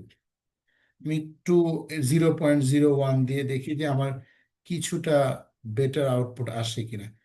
কিছুই না, আজকে আমরা যে মডেলগুলো ট্রেন্ড করি এবং সেটা যে সে কিভাবে প্রেডিক্ট করতেছে, এই প্রেডিকশন ভ্যালুটাকে আমরা একটু জাস্টিফাইড করার চেষ্টা করতেছি যে সে আসলে পারফেক্টলি প্রেডিক্ট করতে পারতেছে কিনা। এবং আমি অপটিমাইজার চেঞ্জ করব, দেন আমি মডেলের লেয়ার চেঞ্জ করব, করে করে আমি দেখব যে এই যে দেখেন, এবার কিন্তু অলমোস্ট আমার 0.001-এ দিয়াতে এটা 45%, এটা 48%, এটা 58%, এটা 46% সে প্রিডিক্ট করতে পারতেছে। তো আমরা এখন মডেলকে কাস্টম বানাইতে পারবো। সো সো আলটিমেটলি এখন আপনাদের কাজ হচ্ছে আমার যে 12th ক্লাস, আগের যে ক্লাস, যেই ক্লাসের মধ্যে আমি হার্ট ডিজিজটা ইমপ্লিমেন্ট করছি, ওইটার ভিডিওটা আপনারা দেখবেন। থার্ড ক্লাসে যাতে আমরা আরেকটা প্রজেক্ট শুরু করতে পারি, সেম ভাবে ক্রনিক ডিজিজ যেভাবে আপনারা ইমপ্লিমেন্ট করছি স্যার আমরা। একটু হ্যাঁ, স্যার একটু ইন্টারাপ্ট করলাম যে স্যার টোটালি মানে আর কয়টা ক্লাস আমরা পাবো স্যার? আমরা তো ক্রনিক ডিজিজ, ইয়ে ক্রনিক বলতে আমরা সিএসবি ডাটা সেটের উপরে আরো 3টা ক্লাস পাবো, তারপরে সব ইমেজের আরো 6টা ক্লাস ইমেজের, মানে জি 18টা স্যার। ক্লাস আমরা পাবো। জি স্যার। হুম। স্যার অ্যাকচুয়ালি স্যার মানে কিছু প্রবলেম ছিল। আপনি কি স্যার ইউনিভার্সিটিতে আপনি কি আছেন কি স্যার? আমি তো রবিবারে যাব ইউনিভার্সিটিতে। হুম, জি স্যার। ওকে হুম, স্যার। ঠিক আছে। Thank you.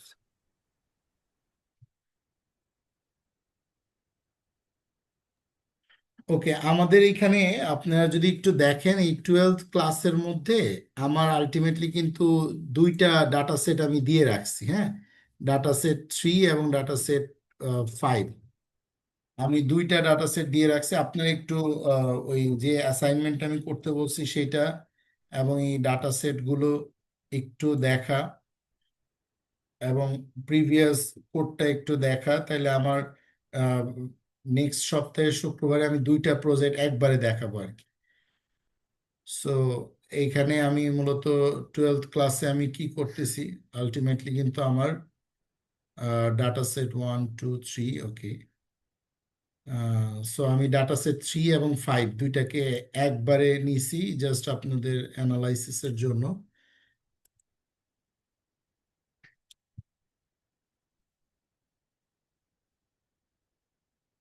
Twelve class,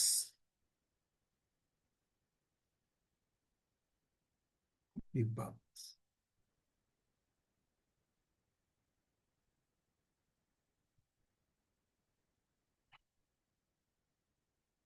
okay, data set 3, 12th class কে আমি রিনেম করি।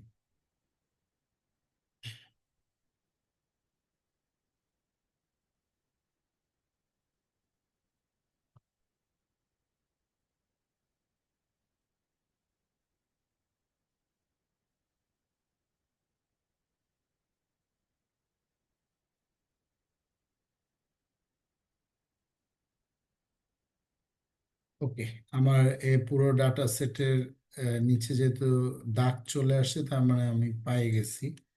সেম ভাবে আমার হচ্ছে 12th ক্লাসের ডেটা সেট 5, কার্ডিওভাস্কুলার। ওকে,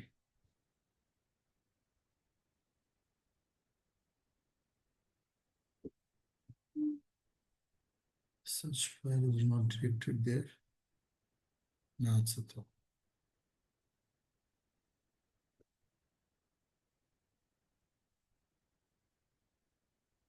cardio disease dot CSV, cardio disease dot CSV আছে, no issue.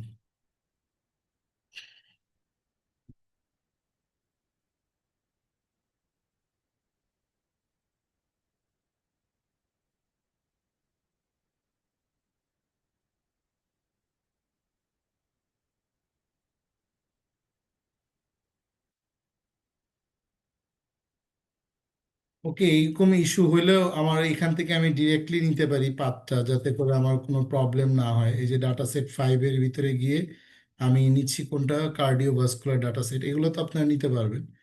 Cardiovascular disease data সেটের এই যে কপি পাত করে আমি এখানে সরাসরি দিতে পারি। সো নেক্সট ক্লাস আমাদের এই হার্ট ডিজিজ নিয়ে কাজ হবে, বাট আপনারা একটু দেখে নিবেন, that will be the great. এইভাবে করে নিয়ে আসলে আর কোনো ইস্যু হয় না। আর আপনাদেরকে ওই যে আমি ইয়ে দিয়ে দিছি, একটু লিঙ্কগুলো দিয়ে দিছি, আপনারা দেখতে থাকেন 12th ক্লাসের এবং আগের ভিডিওগুলো দেখতে থাকেন। নেক্সট ক্লাসে ইনশাল্লাহ কথা হবে। Thank you everyone. Thank you, আসসালামু আলাইকুম। আসসালামু আলাইকুম।